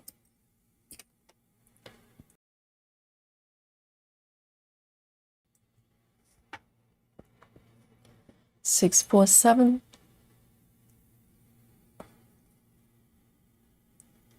Oh, we stitched the 2. Yes, spooky bingo with Betty. Yes, for those of you who have spooky bingo emojis, please flash for Betty. One and only spooky bingo today, the last minute. Finally, we have it. We have connection. Yes, wonderful. Well done, Betty. And spooky bingo for Betty. And so here we are. Have a look at this. Let me zoom out a little bit more. And this is what I've done today. You can see the bouquet is a lot more completed, because today the major difference is the fact that we have a container, we have a pot. Because up to this point, the flower is kind of just floating around. And now I didn't realize I was stitching the pot. Oh, here we go. Yes, Clara, thank you so much. Spooking with Clara's enjoying the emojis. Yes, spooky bingo for Betty. Round of applause for Miss as well, and Jojo as well. Wonderful. Yes, finally we have connection. And so here it is. Now it's looking a lot more like a hanging potted plant, isn't it? Because up to this point, it's kind of just a whole bunch of pink flowers floating in the air. And now, finally, it has a home. And this is what I've done today. And of course, I am going to share the number with you. Okay, yesterday my iPad broke. It just died the last minute. It never died on me before like that. I think the heat definitely has is a contributor of it. So here we go. And guys, Okay, roughly. I think it's probably not that hard to gauge how many stitches, right? Roughly, because I worked on these 2 blocks from the scratch. Okay, guys, are you ready? Clara says, yes, let's use our members emoji now. We have them back. Yes, you can go for it. Go for it. Yes, so let me bring on my iPad, which is still working, which is always good. And let me zoom out a little bit. So this piece is from Ciro Marchetti. It's called the Patchwork Quilt Rim. I've got many patterns. It's got quilt rim, craft rim, you know, I get mixed up. So this Patchwork Quilt Rim. And so it's a craft rim for patchwork, I'm guessing. And are you ready, guys, for the grand total of stitches Yogi has done today? I'm counting down to 3, 2, and 1. Boom. There you go. Yes. Oh, guys, first of all, forget about stitch count. Forget about stitch count. Look at the percentage. Look at the percentage on the upper left there. I have gone over 22. It was under 22 when we started. And I've gone over it. 22.06, just a little bit. And the grand total of the number of stitches Yogi has done today is 176. Yay! Janine says 225. Oh, close, close. You know, who's counting? You know, 225 and 176, interchangeable, right? And just like 122 as well. No difference, no difference. So I'm very happy. 176. And also, this is fairly confetti area. So we're not talking about block stitching, are we? We're talking about solid, you know, quite a lot of color changes within each block. I'm guessing they have at least 25 color changes within a block. This one is a little bit less, but this one is going to be more. So I'm very, very happy. Very, very happy. And so I hope you enjoy your session as well. This is Thursday. Now it's officially Friday in the UK. And I hope you enjoy your session and, you know, keep enjoying it. I think that's the goal of what we're doing here. End goal, finishing is great. And we celebrate that. But it's about enjoying every stitch and just doing what we love and finding space for life as well is so important. And so we don't get trapped, you know, into a mindset that, you know, if we come across challenges, we think it's the end of the world. It's not. The world is ginormous. And there are different ways of dealing our challenges. And we're here together and stitching together and sharing our love for stitching. So from the sleepy London town, it's 12:30. And Yogi signing out. Yes, Janine, 22% probably the only project currently with that number. So I'm really, really pleased. And I will see you. Tomorrow is Friday. Okay, so you know that we don't have stream tomorrow. But we will be back on Saturday. Okay, we will be back on Saturday for our Amy Sao, and on Saturday I have to work in the afternoon, so we're not able to do the members stream. We have not done it for a couple of weeks, okay, and I'd love to have a session. I'm hoping maybe Sunday, but I will confirm because my timetable is not always very, you know, that predictable. But hopefully Saturday we do LaSalle, and maybe on Sunday we can do a members get together as well, so we get to hang out more. Okay, so from me to you, with love. Night night, everyone. Enjoy and drink tons of water. And I will see you on Saturday. Bye bye. Nighty night.